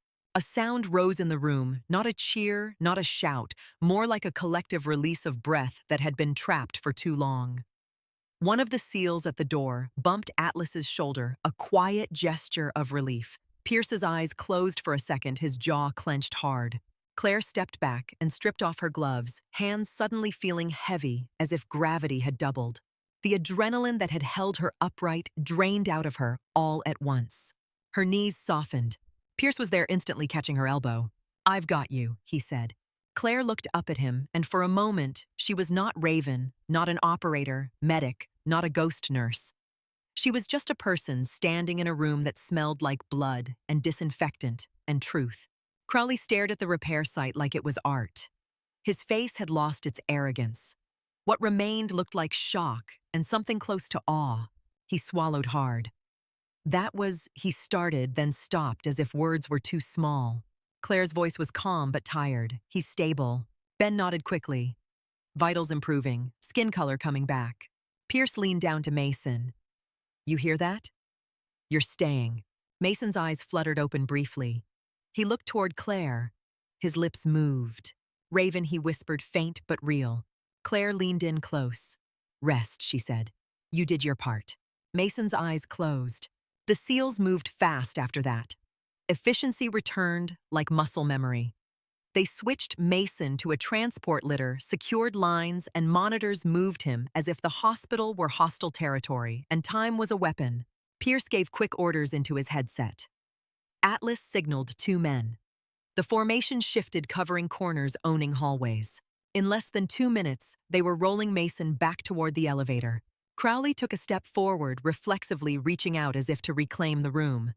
Atlas turned his head slightly. Crowley froze. Claire watched him, the man who had tried to crush her with his voice, now reduced to silence by a single look from a warrior who did not care about his title. When the elevator doors closed, the lobby outside erupted with noise again. People shouted questions. Phones flashed. Hospital staff stood in clusters, whispering, eyes darting toward Claire like she was both threat and miracle. The roar of rotors returned, then faded as the Pavehawk lifted off into the rain, carrying Mason Reed back into the night. Claire stood in Trauma 1 by the sink, staring at her reflection in the stainless steel dispenser. Blood speckled her forearms. Her scars were visible. Her face looked older than it had 6 months ago. Crowley appeared in the doorway. No white coat, now hair damp with sweat, tie loosened. He looked like a man who had been forced to see himself. "Claire," he said. She did not turn. "Doctor," how Crowley asked. It wasn't accusation. It was genuine confusion, as if his world had been rearranged and he didn't know where the furniture went. The speed, the placement, the REBOA. Most trauma surgeons don't touch that in their entire career. Claire ran water over her hands. The blood swirled down the drain in thin red ribbons. "You learn fast," she said, "when the nearest operating room is an hour away, and you can hear the aircraft coming." Crowley swallowed. He started, then changed the sentence. "You're not what I thought." Claire shut off the faucet and dried her hands slowly. "What did you think?" Crowley looked down at the floor, then up again, shame flickering in his eyes. "I thought you were scared." Claire's voice stayed even. "I am." Crowley blinked. "Of what?" Claire met his gaze in the mirror.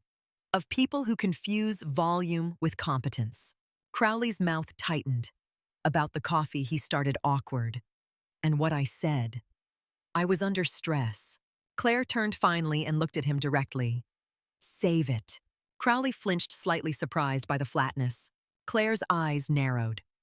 "I don't need an apology," she said. "I need to know if I still have a job." Crowley's jaw worked, searching for an answer. Before he could speak, the double doors at the end of the hall burst open, and a different kind of pressure entered the space. A woman in a tailored suit strode in like she owned every square foot of the building. Perfect hair, perfect makeup, eyes that did not soften even when her mouth smiled. Marianne Holt, hospital director. 2 people followed her. Legal counsel in a gray suit clutching a folder. A PR manager with a phone pressed to her ear, face pale with panic. Holt's gaze swept the trauma bay, taking in the blood, the scattered supplies, Claire's exposed scars, Crowley's disheveled posture. Her voice was ice. "Dr. Crowley. Nurse Maddox. My office. Now." Claire felt the weight of every phone camera in the lobby. She could hear voices outside the bay, excited and hungry. "That's her," someone whispered. Claire's jaw tightened. Holt turned and walked without waiting to see if they followed. Claire picked up her scrub top from the counter and pulled it on slowly, covering her arms again. The scars disappeared under fabric. The ghost returned, not out of fear, but out of choice. She walked after Holt past staff who watched her like she was a headline past Brittany Knox, standing near the station, with her face turned away as if looking at Claire might burn. Crowley followed a step behind, quieter than Claire had ever heard him. The hallway felt narrower than it had before, as if the hospital itself had shifted around her. Claire kept her eyes forward and her pace steady, walking toward an office door that waited like a final exam. Marianne Holt's office sat above the ER like a courthouse built over a battlefield. The carpet was thick enough to swallow footsteps. The walls held framed awards and glossy photos of ribbon cuttings, donors smiling beside oversized checks. The air smelled like citrus cleaner and expensive perfume, a scent that had never touched a trauma bay. Holt did not invite Claire to sit. She did not invite Crowley either. She stood behind her desk with her arms folded, watching them the way she might watch a leak spread under a ceiling tile. The PR manager hovered near the window phone, pressed to her ear, whispering into it with the frantic rhythm of someone trying to stop a flood with both hands. The hospital's legal counsel sat at a side table, opening a folder with slow, deliberate care. Holt tapped her nails against a tablet on the desk and turned it toward them. The screen played a shaky video from the lobby. It showed the Seahawk landing through rain. It showed Atlas moving the security guard aside like a toy. It showed Commander Pierce leaning in close to Crowley, lips moving with calm authority. The audio was muffled, but the captions someone had added filled the screen in big white text. Only one name, Maddox. Claire's stomach tightened. She watched herself appear at the edge of the frame, hair pulled back gray shirt, clinging to her arms, scars visible. For half a second, she looked like a stranger. Then she looked like the person she had tried not to be. Holt's voice cut in. "Do you understand what happened in my hospital tonight?" Crowley cleared his throat. "Director Holt, we handled a critical trauma event. The patient is alive. The operators were extracting an active duty service member." Holt's eyes flicked to him. "I did not ask for a clinical summary, Dr. Crowley. I asked if you understand what happened." Crowley's jaw tightened. There was an unplanned military arrival on hospital property. Holt turned her gaze to Claire, as if Crowley had become background noise. "You performed invasive procedures." Claire kept her posture straight. "I treated a patient who would have died without immediate intervention." The legal counsel finally looked up from his folder. His voice was soft and deadly, like a knife being set on a table. "Nurse Maddox, you performed needle decompression and later assisted in an endovascular occlusion procedure and vascular repair. Those are not within the scope of a registered nurse in this state." Claire's eyes remained on Holt. "The first patient arrested. The second patient had a junctional injury with an embedded fragment. If it was pulled without occlusion, he would have bled out." Holt's smile appeared quick and hollow. "Look at you, explaining it like the world cares." Claire did not move. The PR manager covered her phone and whispered urgently to Holt. "They want her. Everyone wants her. Morning shows, cable, digital outlets. They're already outside. They have drones." Holt's eyes brightened in a way that made Claire's skin crawl. She stepped around the desk, her heels silent on the carpet, and stopped close enough that Claire could smell the perfume. "You are a hero," Holt said, voice shifting into warmth that did not reach her eyes. "A decorated veteran hiding in plain sight. This is extraordinary. Do you know what this means for Palmetto Harbor?" Claire's voice stayed calm. "It means people got filmed during a medical emergency." Holt waved a hand. "It means our name is going national. It means donors. It means grants.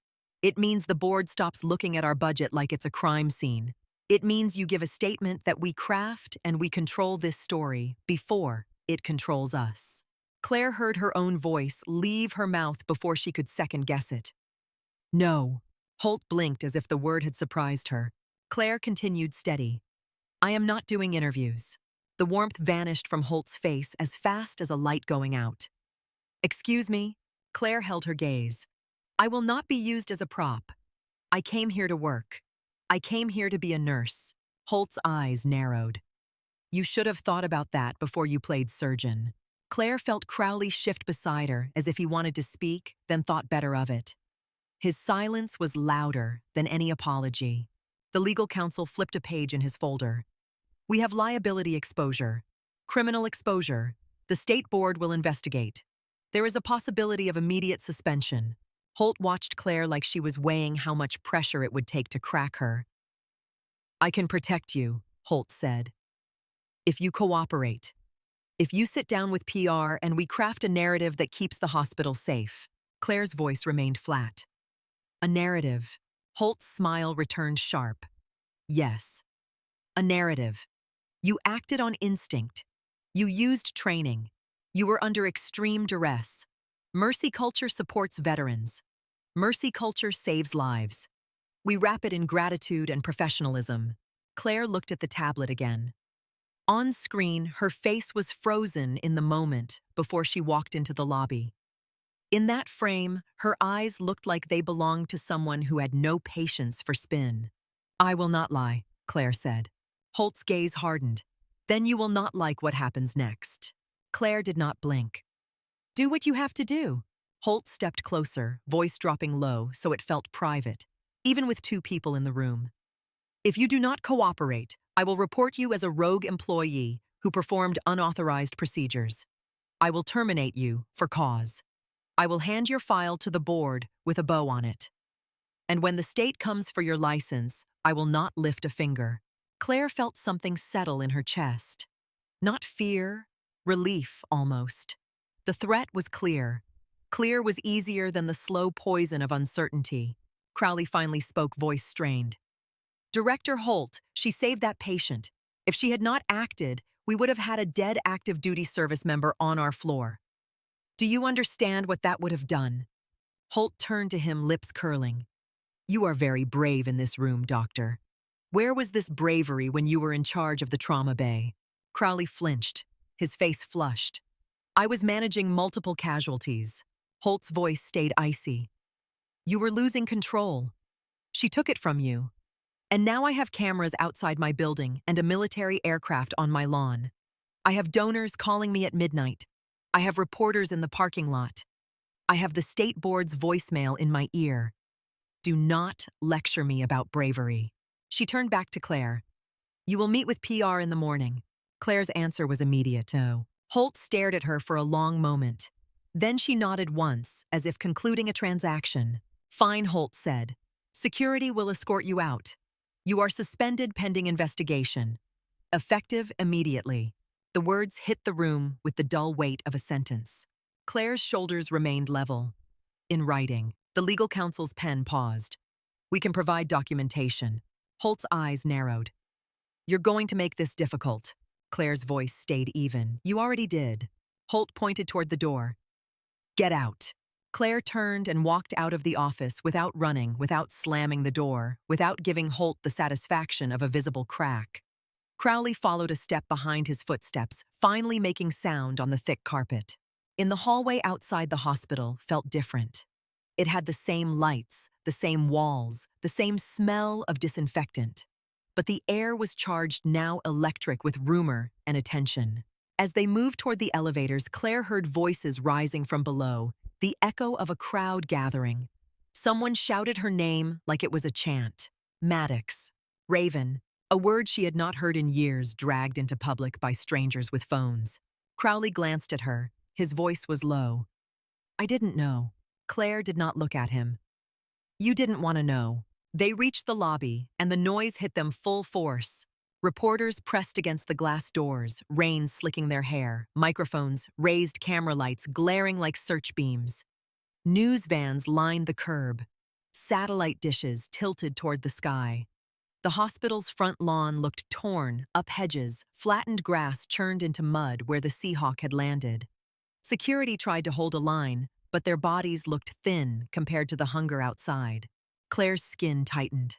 The bright lights and the crush of noise stirred something in her chest that felt too much like being watched through scope lenses.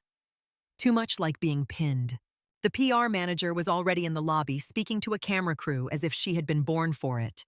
"We are proud of our staff," she said, voice rehearsed. "Tonight's events reflect the extraordinary dedication of our medical team." Her eyes flicked toward Claire and widened as if she'd seen a dollar sign walk by. Holt's voice came from behind. "Do not speak to anyone." Claire did not answer. She kept moving, guided by a security guard, toward the staff corridor, away from the front doors. Ben Torres stood near the station, hands still gloved, eyes locked on Claire. He stepped toward her. "They're everywhere," Ben said quietly. Claire's gaze swept the lobby. People filming, people whispering, people leaning in close to each other, building stories out of half-seen moments. She felt the old instinct to disappear, to find the dark corner, to become invisible. But invisibility did not exist anymore. "I'm suspended," Claire said. Ben's face tightened, for saving him. Claire's mouth set. "For embarrassing the wrong people." Ben looked like he wanted to say more, but a security guard waved him back. Claire kept walking past the break room, past the supply closet, where Brittany had cornered her past the staff exit that now felt like a door in a cage. Outside the staff exit, the noise was worse. The side lot was filled with cameras and shouting reporters pivoting like birds that had spotted prey. Claire paused just inside the glass looking out at the crowd. The door felt thin, like it would not hold if the crowd decided it wanted in. Holt's legal counsel appeared at Claire's shoulder holding a document. Sign this acknowledgement of suspension. Claire glanced at it. The wording framed her as reckless, unauthorized, endangering. It was a clean piece of paper that tried to rewrite a messy reality. She handed it back. I'm not signing that. The counsel's eyes narrowed. Nurse Maddox. Claire's voice stayed calm. If you want my signature, write the truth. The counsel's lips pressed into a line. He turned away. Ben stepped closer again, voice low. Come out the back. Loading bay. I'll walk you. Claire nodded once, grateful without showing it. They moved through a service corridor that smelled like cardboard and stale coffee, away from the cameras, away from the front doors. As they walked, Ben glanced at her sleeves. You okay? Claire's answer came out honest. I don't know. Ben nodded slowly. That's fair. They reached the loading bay and slipped out into the rain. The air was colder here, quieter. Only distant shouts carried from the front lot. Claire breathed deep, the wet night air sharp in her lungs. Okay. A dark SUV waited near the far fence. Commander Pierce stood beside it, hood up against the rain. Atlas leaned against the vehicle like a wall scanning the perimeter. Pierce stepped toward Claire. His voice was low. They suspended you. Claire met his gaze, yes. Pierce's jaw tightened. We will handle it. Claire's eyes narrowed. Handle it how? Pierce paused, choosing words. We are not leaving you here to be eaten. Claire felt a flash of something hot, then forced it down. You already brought a helicopter onto a lawn. The hospital is going to spin that into whatever it needs. Pierce's eyes stayed on hers. Are you safe? Claire looked back toward the building, the bright glow of the lobby, the shadow of people moving inside, the cameras outside. No, she said, but I'm standing. Pierce nodded once. Good. Atlas shifted and held out a folded jacket. Plain dark, no markings. Wear this, Atlas said. Cameras like scars. Claire took it and slipped it on, hiding her arms. The weight of the fabric felt grounding. Pierce leaned closer, voice dropping even further. Mason is stable. He asked if you were okay. Claire's chest tightened. Tell him to shut up and heal. Pierce's mouth twitched, the closest thing to a smile she'd seen from him tonight. I will. He stepped back toward the SUV. We have to move. The base is calling. Claire's eyes held his. You tracked me. Pierce did not deny it. Yes. Claire's voice stayed flat. Do not do it again. Pierce's gaze softened. You know I will if I have to. Claire did not answer.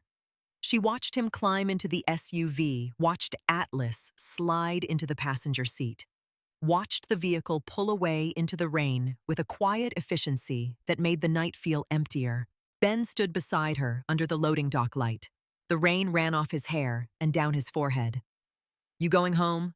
Claire nodded once. Ben exhaled. You want me to stay with you? Claire looked at him. No. Ben's eyes held hers. You sure? Claire's voice stayed quiet. Yes. But thank you. Ben nodded. Call me if you need anything. Claire turned and walked to her car, rain soaking her shoes. She drove with the radio off, hands steady on the wheel headlights cutting through wet darkness. At her apartment, she pulled the curtains tight and sat at the kitchen table. The room was small, clean, almost empty. She had kept it that way on purpose. Less to tie her down. Less to lose. Her phone vibrated. Unknown number. Claire stared at it for a moment, then answered. This is Claire. Steve Harris's voice came through sharper now. I saw the news. You are trending. Claire closed her eyes. I don't care. Harris exhaled. You should. It means the board will move fast. Holt will move faster. They want to control the story before the story controls them. Claire's hand tightened around the phone. They suspended me. I know, Harris said. Do not go back in the building without me. Do not speak to media. Do not post anything. Do not explain yourself to anyone over text. Everything you say becomes evidence. Claire stared at the table surface. A small scratch ran along the wood. She traced it with her fingertip, the motion slow, grounding. I saved him, she said. Harris's voice softened a fraction. Yes, you did. That is not the only thing that matters in a hearing. Claire's jaw tightened. It should. Harris paused. I'll meet you in the morning. We're going to prepare for a board inquiry. Claire did not speak. Harris continued. Get sleep if you can. And Claire, one more thing. Yes. Do not let them bait you into anger. Calm wins. Claire hung up and sat in silence. The apartment felt too quiet after the roar of rotors and the scream of monitors. Her body kept expecting the next sound, the next alarm. She walked to the sink and ran water over her hands as if washing could reset time. The water was hot. Her fingers remained steady. She looked up at her reflection in the window above the sink. Outside, the city lights blurred through rain. She did not look like a hero. She looked like someone who had been dragged into the light after working hard to stay in shadow. Her phone lit up again. Notifications. Clips. Headlines. A still image of her in the lobby gray shirt scars visible. Comments scrolling beneath it like a tide. Some called her a savior. Some called her a criminal. Some called her a liar. Claire turned the phone face down. In the dark of her bedroom, she lay on her back and stared at the ceiling. Her mind tried to replay the trauma bay, the countdown, the knot, the moment the artery held, the moment Mason's pulse returned in his feet. Then the mind shifted without permission to the lobby. Cameras, lights, people shouting her name. Her chest tightened. She pressed her thumb to her wrist and counted breaths until the tightness eased. 2 days later, the state moved like a machine. An official letter arrived by courier. It sat in her mailbox like an accusation. Notice of emergency suspension pending disciplinary review. Claire read the words slowly, then folded the paper and set it on the table. Her hands did not tremble. Her jaw did. On the third day, Steve Harris met her outside the state capitol in Columbia. The building was pale, stone-tall columns, flags snapping in winter air. The sky was clear and cold. The wind cut through Claire's jacket as they walked toward the entrance. Harris was in his 50s, compact, sharp-eyed, dressed in a suit that looked like it had been slept in on purpose. They keep the room cold, Harris said. It's a tactic. Claire nodded once. It's fine. They passed through security and into a hallway that smelled like paper and polished floors. Claire's shoes clicked too loud. Every sound felt amplified. She could feel eyes on her even before she entered the room. A conference door opened. Inside, 5 board members sat behind a long table. Their expressions were stern, practiced, carved by decades of saying no. A microphone sat in front of each of them, like a weapon. At the center sat the chairwoman, Elaine Porter, hair pulled into a tight bun, glasses perched low. Her eyes fixed on Claire, like she was a stain that needed scrubbing. A court reporter sat to the side, fingers poised. The room temperature was set low enough to make skin tighten. Claire could feel it on her arms through her sleeves. She sat at the defendant's table, with Harris beside her. Across the room, a small crowd sat in folding chairs. A couple of hospital administrators. A representative from the board's legal team. One person in the back row, with a camera-approved press lens pointed forward. Claire kept her posture still, her face neutral. She had learned how to sit in rooms where people judged you. She had learned how to wait for impact. Chairwoman Porter adjusted her microphone.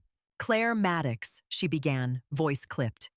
We are here to determine whether your actions on the night of November 14th constituted a gross violation of your scope of practice as a registered nurse in the state of South Carolina. Claire's mouth stayed closed. Porter continued. The allegations include practicing medicine without a license, performing invasive procedures outside authorized nursing duties, insubordination, and endangering patient safety. Harris leaned slightly toward Claire, voice low. Breathe. Claire inhaled slow, controlled. Porter's eyes flicked down to her paperwork. Let the record show that the patient survived. However, outcome is not our primary concern. Process and legality are. Claire's jaw tightened, but her face did not change. We will hear testimony, Porter said. First witness, Brittany Knox. Claire felt a shift in the room.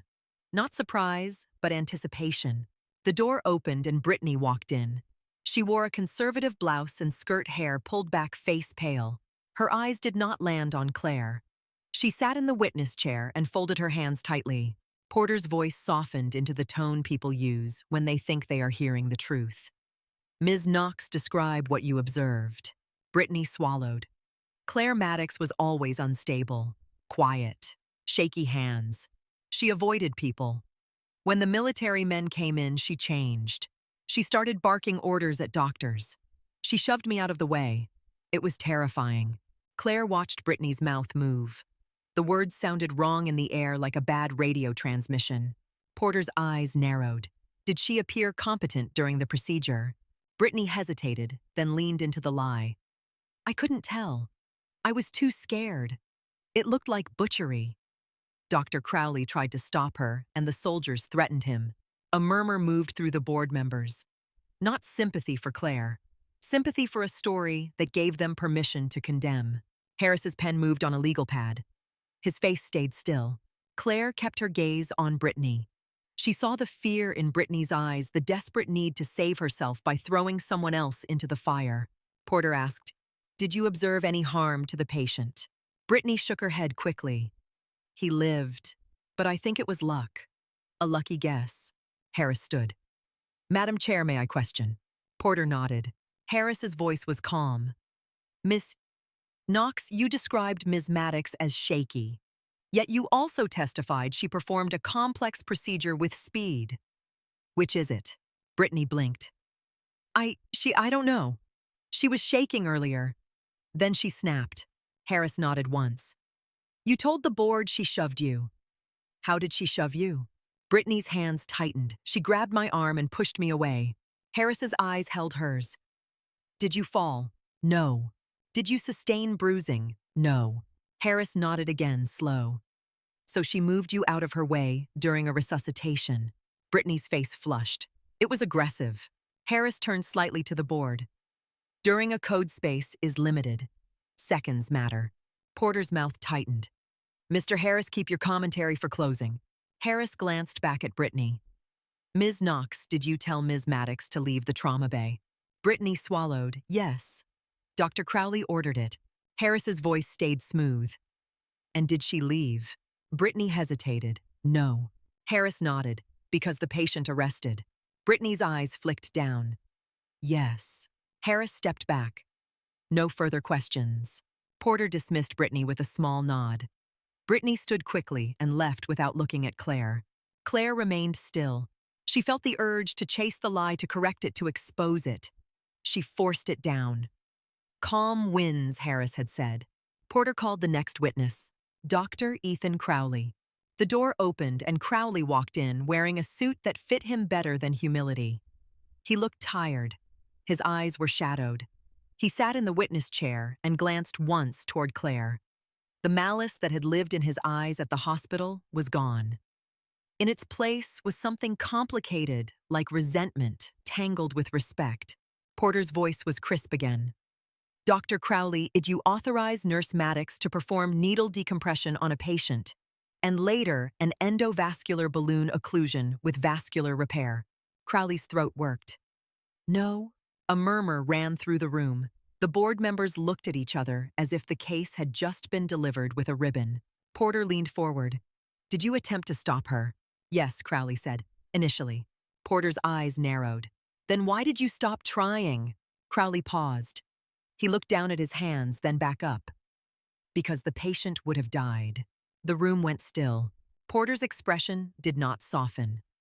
Are you stating that her violation of protocol was justified? Crowley swallowed. I am stating that in that emergency, waiting would have killed him. She correctly identified a tension pneumothorax. She decompressed the chest. The patient regained circulation. Porter's mouth tightened. And the second patient. Crowley's eyes flicked to the press camera in the back row, then back to Porter. The second patient was an active duty service member with a junctional hemorrhage and a fragment lodged against the iliac. We did not have a vascular surgeon on site. Nurse Maddox performed a re-BOA placement and arterial repair under extreme time constraints. The repair held. Distal pulses were present. The patient left the hospital alive. Porter's gaze hardened. Dr. Crowley, you are describing a procedure that requires specialized training and physician oversight. Crowley's jaw tightened. Yes. Porter's voice rose slightly. And you did not authorize it. Crowley's eyes held steady now. No. Porter's lips curled. So you admit she acted without your permission. Crowley's voice came out quiet but firm. Yes. Porter leaned back as if satisfied. Then why are you here implying she should not be disciplined? Crowley's shoulders lifted in a small, frustrated breath. Because if I had stopped her, the patient would be dead. And frankly, she did a better job than I could have. The sentence fell like a weight. A chief resident admitting that out loud was rare. The room's oxygen shifted. People who had been ready to condemn leaned forward, listening. Porter's eyes narrowed in displeasure. Are you claiming you were incapable? Crowley's face tightened. I am claiming that she had training I did not. Porter's voice stayed cold. Training acquired outside the civilian medical system does not supersede state law. Crowley's jaw clenched. State law does not restart a heart. Porter's eyes flashed. Dr. Crowley. Crowley exhaled and lowered his voice. She saved a life. 2 lives. You can punish her if you want, but you will be punishing competence under pressure. Porter stared at him, then spoke with clipped finality. Thank you, doctor. You may step down. Crowley stood, glanced toward Claire again, and hesitated for half a second as if he wanted to say something. He did not. He walked out. Porter's gaze returned to Claire.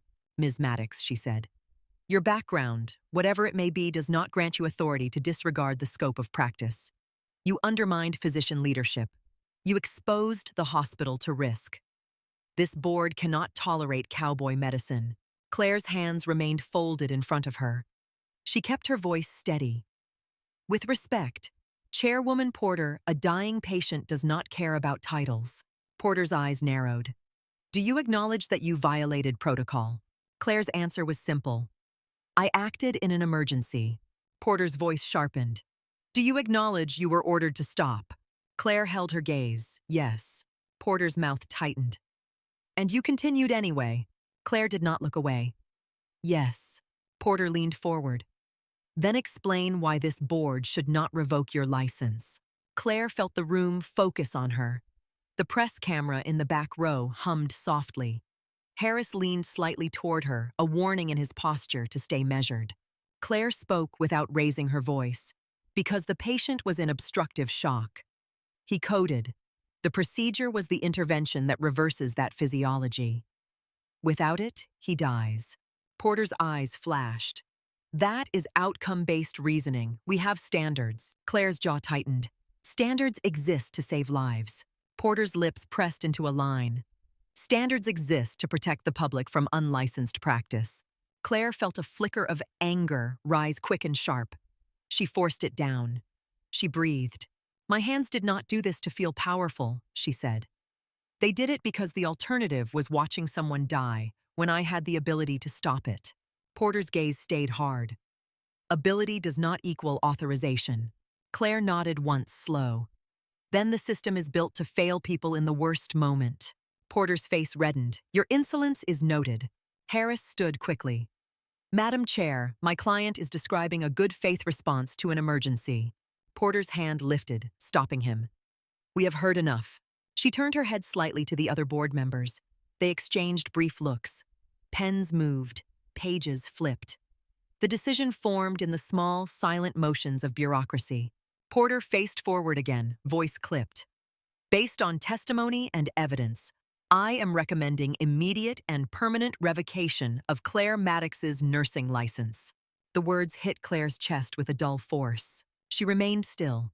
She did not gasp. She did not plead. She felt the urge to stand and walk out to remove herself from a room that had decided she was a problem to solve. Harris's hand came down lightly on the table, a quiet, grounding touch. He leaned in. Stay calm, he whispered. Let them finish. Porter lifted her gavel.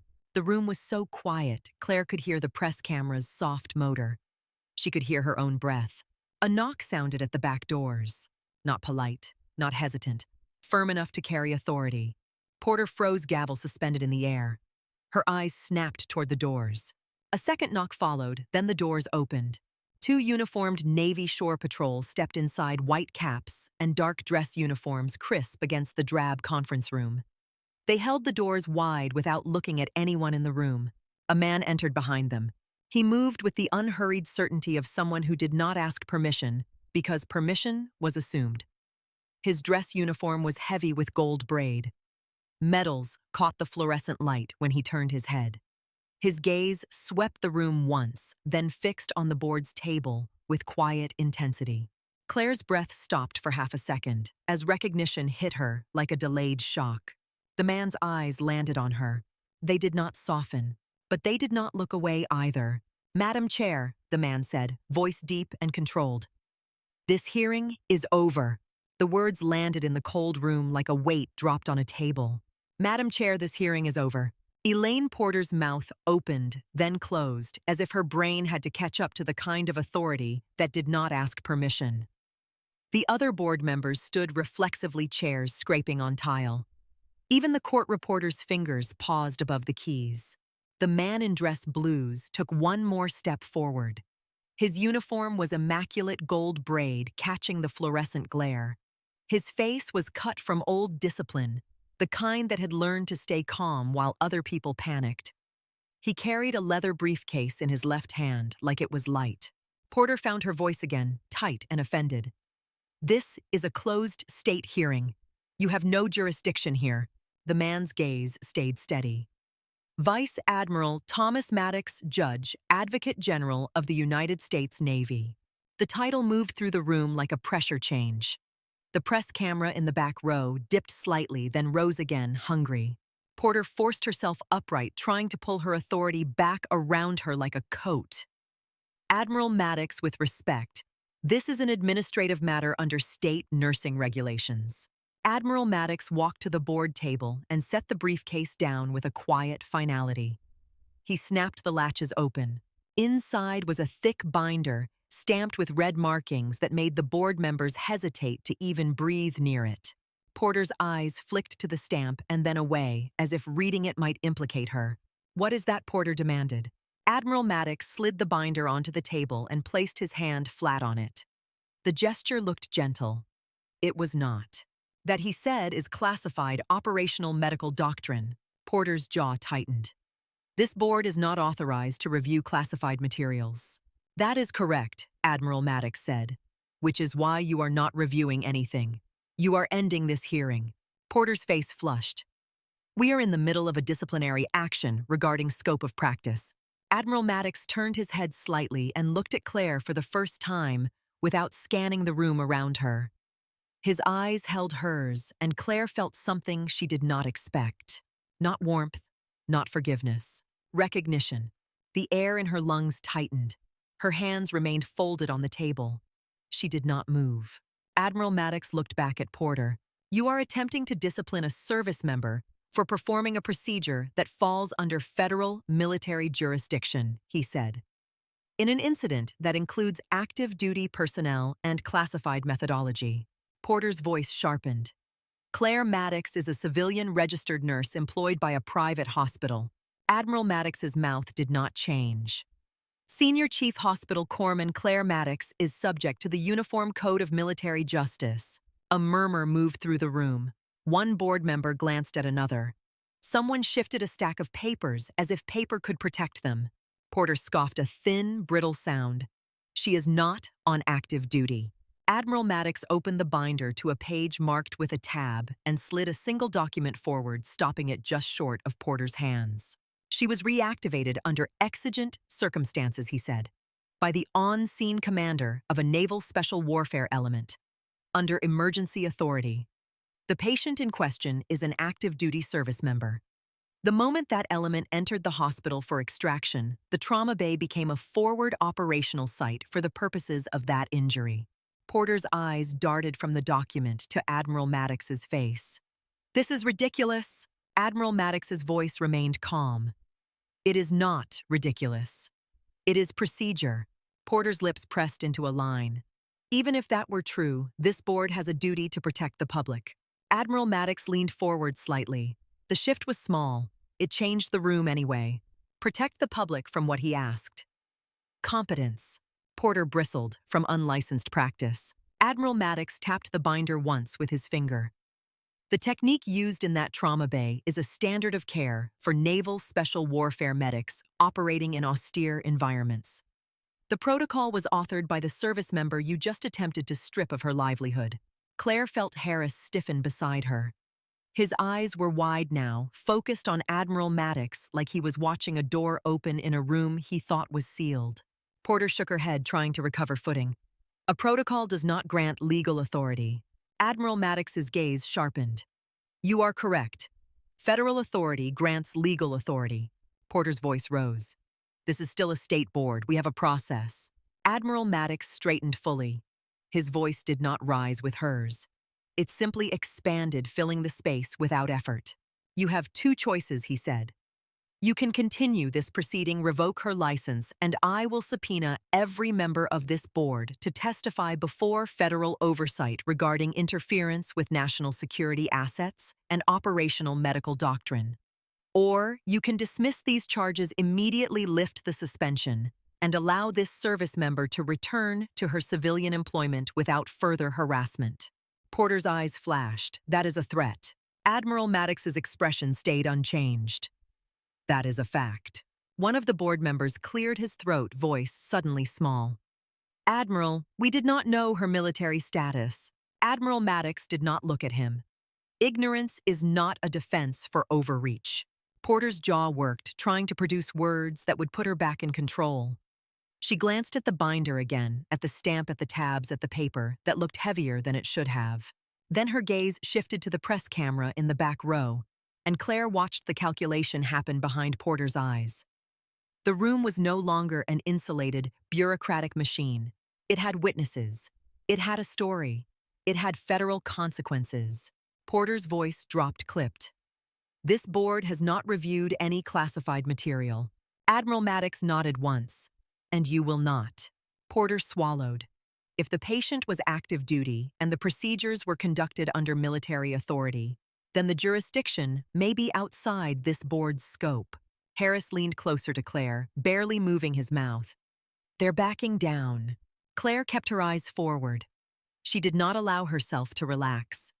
In her experience, people rarely stopped swinging until the weapon was taken from their hands. Porter lifted her gavel again. The woodblock looked smaller now. In light of new evidence regarding jurisdiction and emergency protocols, Porter said, voice tight, the board moves to dismiss all charges against Claire Maddox. The emergency suspension is lifted immediately. This hearing is adjourned. The gavel came down. The sound was sharp, final, and for a moment Claire felt it like a physical thing in her chest. Not victory. Release. The room exhaled. Papers shuffled. Chairs moved. Board members avoided looking at Admiral Maddox as if eye contact could enroll them in something they did not want to understand. Admiral Maddox closed the binder and snapped the latches shut. The sound echoed like a door locking. He picked up the briefcase and turned. Claire stood legs stiff from sitting still for so long. Her hands stayed steady. Her stomach did not. Harris leaned toward her. We're done, he said quietly. You're clear. Claire nodded once. Admiral Maddox stepped toward her, stopping just close enough to make the air between them feel charged. Up close, Claire could see the small details her brain had avoided earlier. The faint lines at the corners of his eyes. The hard set of his jaw that looked familiar in a way she did not like. He looked at her for a long moment. Claire, he said. She answered on instinct, voice formal. Sir. His gaze flicked down to her hands, then back up. You kept them alive again. Claire's throat tightened. She kept her face neutral. I did my job. Admiral Maddox's expression softened by a fraction. It was the smallest shift, but it changed him from a uniform into a man. Do not thank me, he said.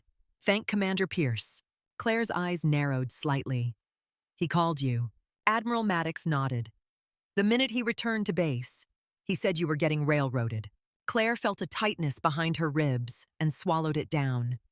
He didn't have to. Admiral Maddox's voice lowered. He did.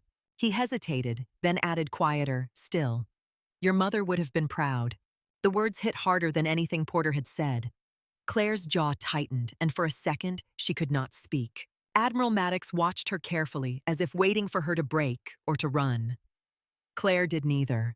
I'm not retired, she said, voice controlled. Admiral Maddox's mouth twitched, almost a smile. You were never good at hiding. Claire held his gaze. Neither were you. A flicker of something passed through his eyes, then vanished. Come home sometime, he said. The family still exists, even when you pretend it doesn't. Claire said nothing. Silence was safer than promises. Admiral Maddox nodded once, a gesture that felt like permission and dismissal at the same time. He turned and walked out with the shore patrol flanking him, leaving the board members staring at their paperwork like it had betrayed them. Outside the building, the cold air felt sharper, cleaner.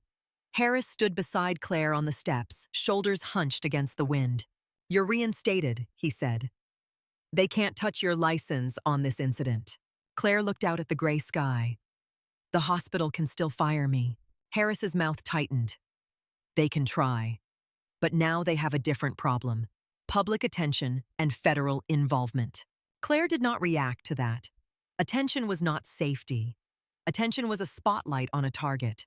Harris watched her face. You did the right thing. Claire's voice stayed flat. I did the only thing. Harris nodded slowly. Call me if Holt makes a move. Claire nodded once and turned toward her car. Back in Charleston, Palmetto Harbor looked the same from the outside. Glass steel, the bright sterile glow that made hospitals look clean even when they were full of pain. The lawn in front still showed scars from the landing. Mud patches, flattened shrubs, a broken section of decorative fencing. Claire parked in the staff lot and sat for a moment with the engine off, hands on the steering wheel. Her phone buzzed. A text from an unknown number. Mason is out of ICU. Walking with a cane. He said, tell Raven thanks. Claire stared at the message until the tightness in her chest eased slightly. She typed back, tell him to stop being dramatic. She put the phone away and stepped out into the morning air. Inside the hospital, the atmosphere had shifted. The usual judgment that hung in the halls was replaced by something else. A nervous energy. A respect that felt real and uncomfortable. At the front desk, the receptionist looked up and froze for a second, as if she wasn't sure whether Claire was real or part of a rumor. Then she cleared her throat. Good morning, Nurse Maddox. Claire nodded. Morning. The receptionist's voice softened. Coffee's fresh. Claire's mouth tightened into something that almost counted as a smile.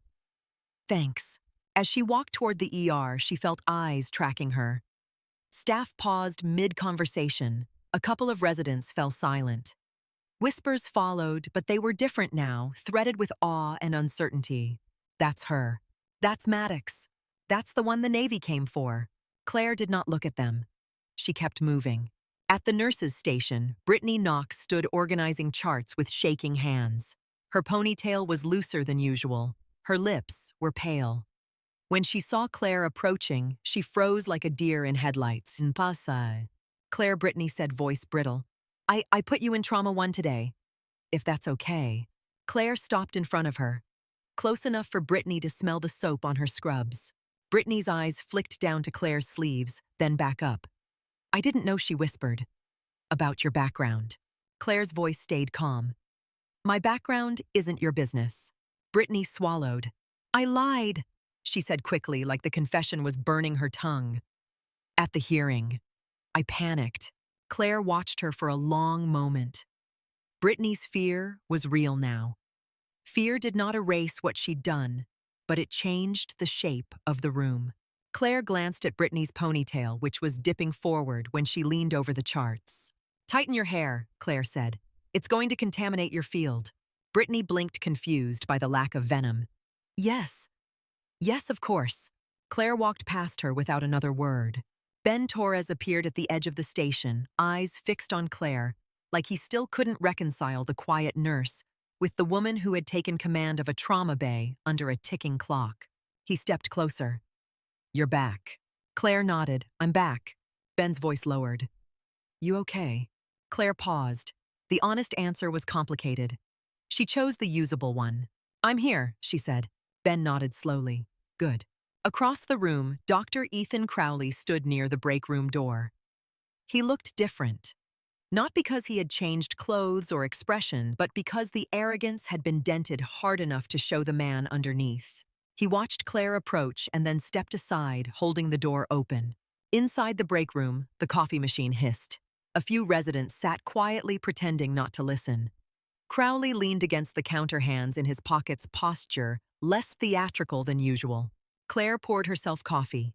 The cup stayed steady in her hand. Crowley watched it, then looked away. I expected you to quit, he said, voice low. Claire took a sip. Why? Crowley shrugged. People leave when this place turns on them. Claire's gaze lifted. I didn't leave. Crowley's jaw tightened. No. Silence filled the room, thick with what had happened. The insults. The coffee. The threats. The trauma bay. The board hearing. Crowley cleared his throat.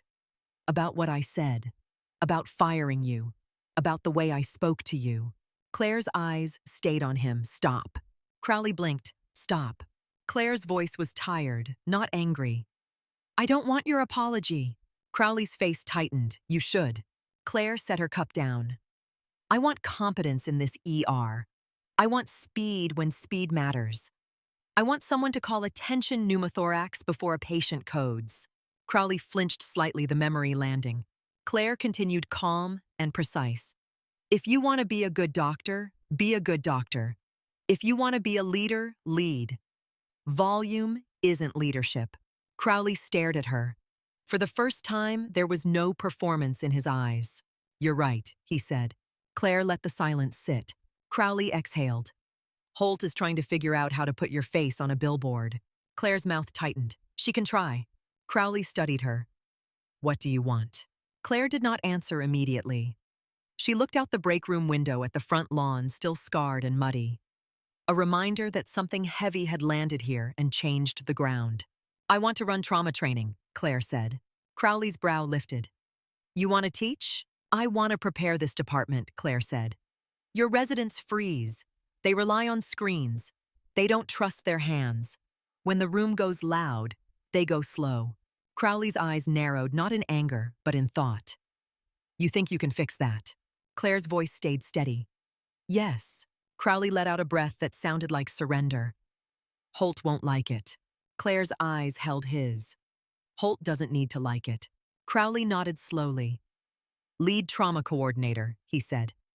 You report to me. Claire watched his face, looking for the trap. She didn't see one. Crowley added quieter, and Claire. Thank you. Claire's expression did not change. For what?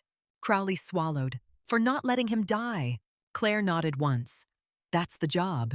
A knock at the break room door. A hospital administrator stepped in, face tight. Dr. Crowley, the administrator said. Director Holt wants Nurse Maddox in her office. Claire felt Ben's eyes on her from the doorway. She picked up her coffee and set the cup down without finishing it. Crowley straightened. I'll come. The administrator hesitated. She asked for Maddox. Crowley's gaze hardened. I said I'll come. In Holt's office, the atmosphere had changed.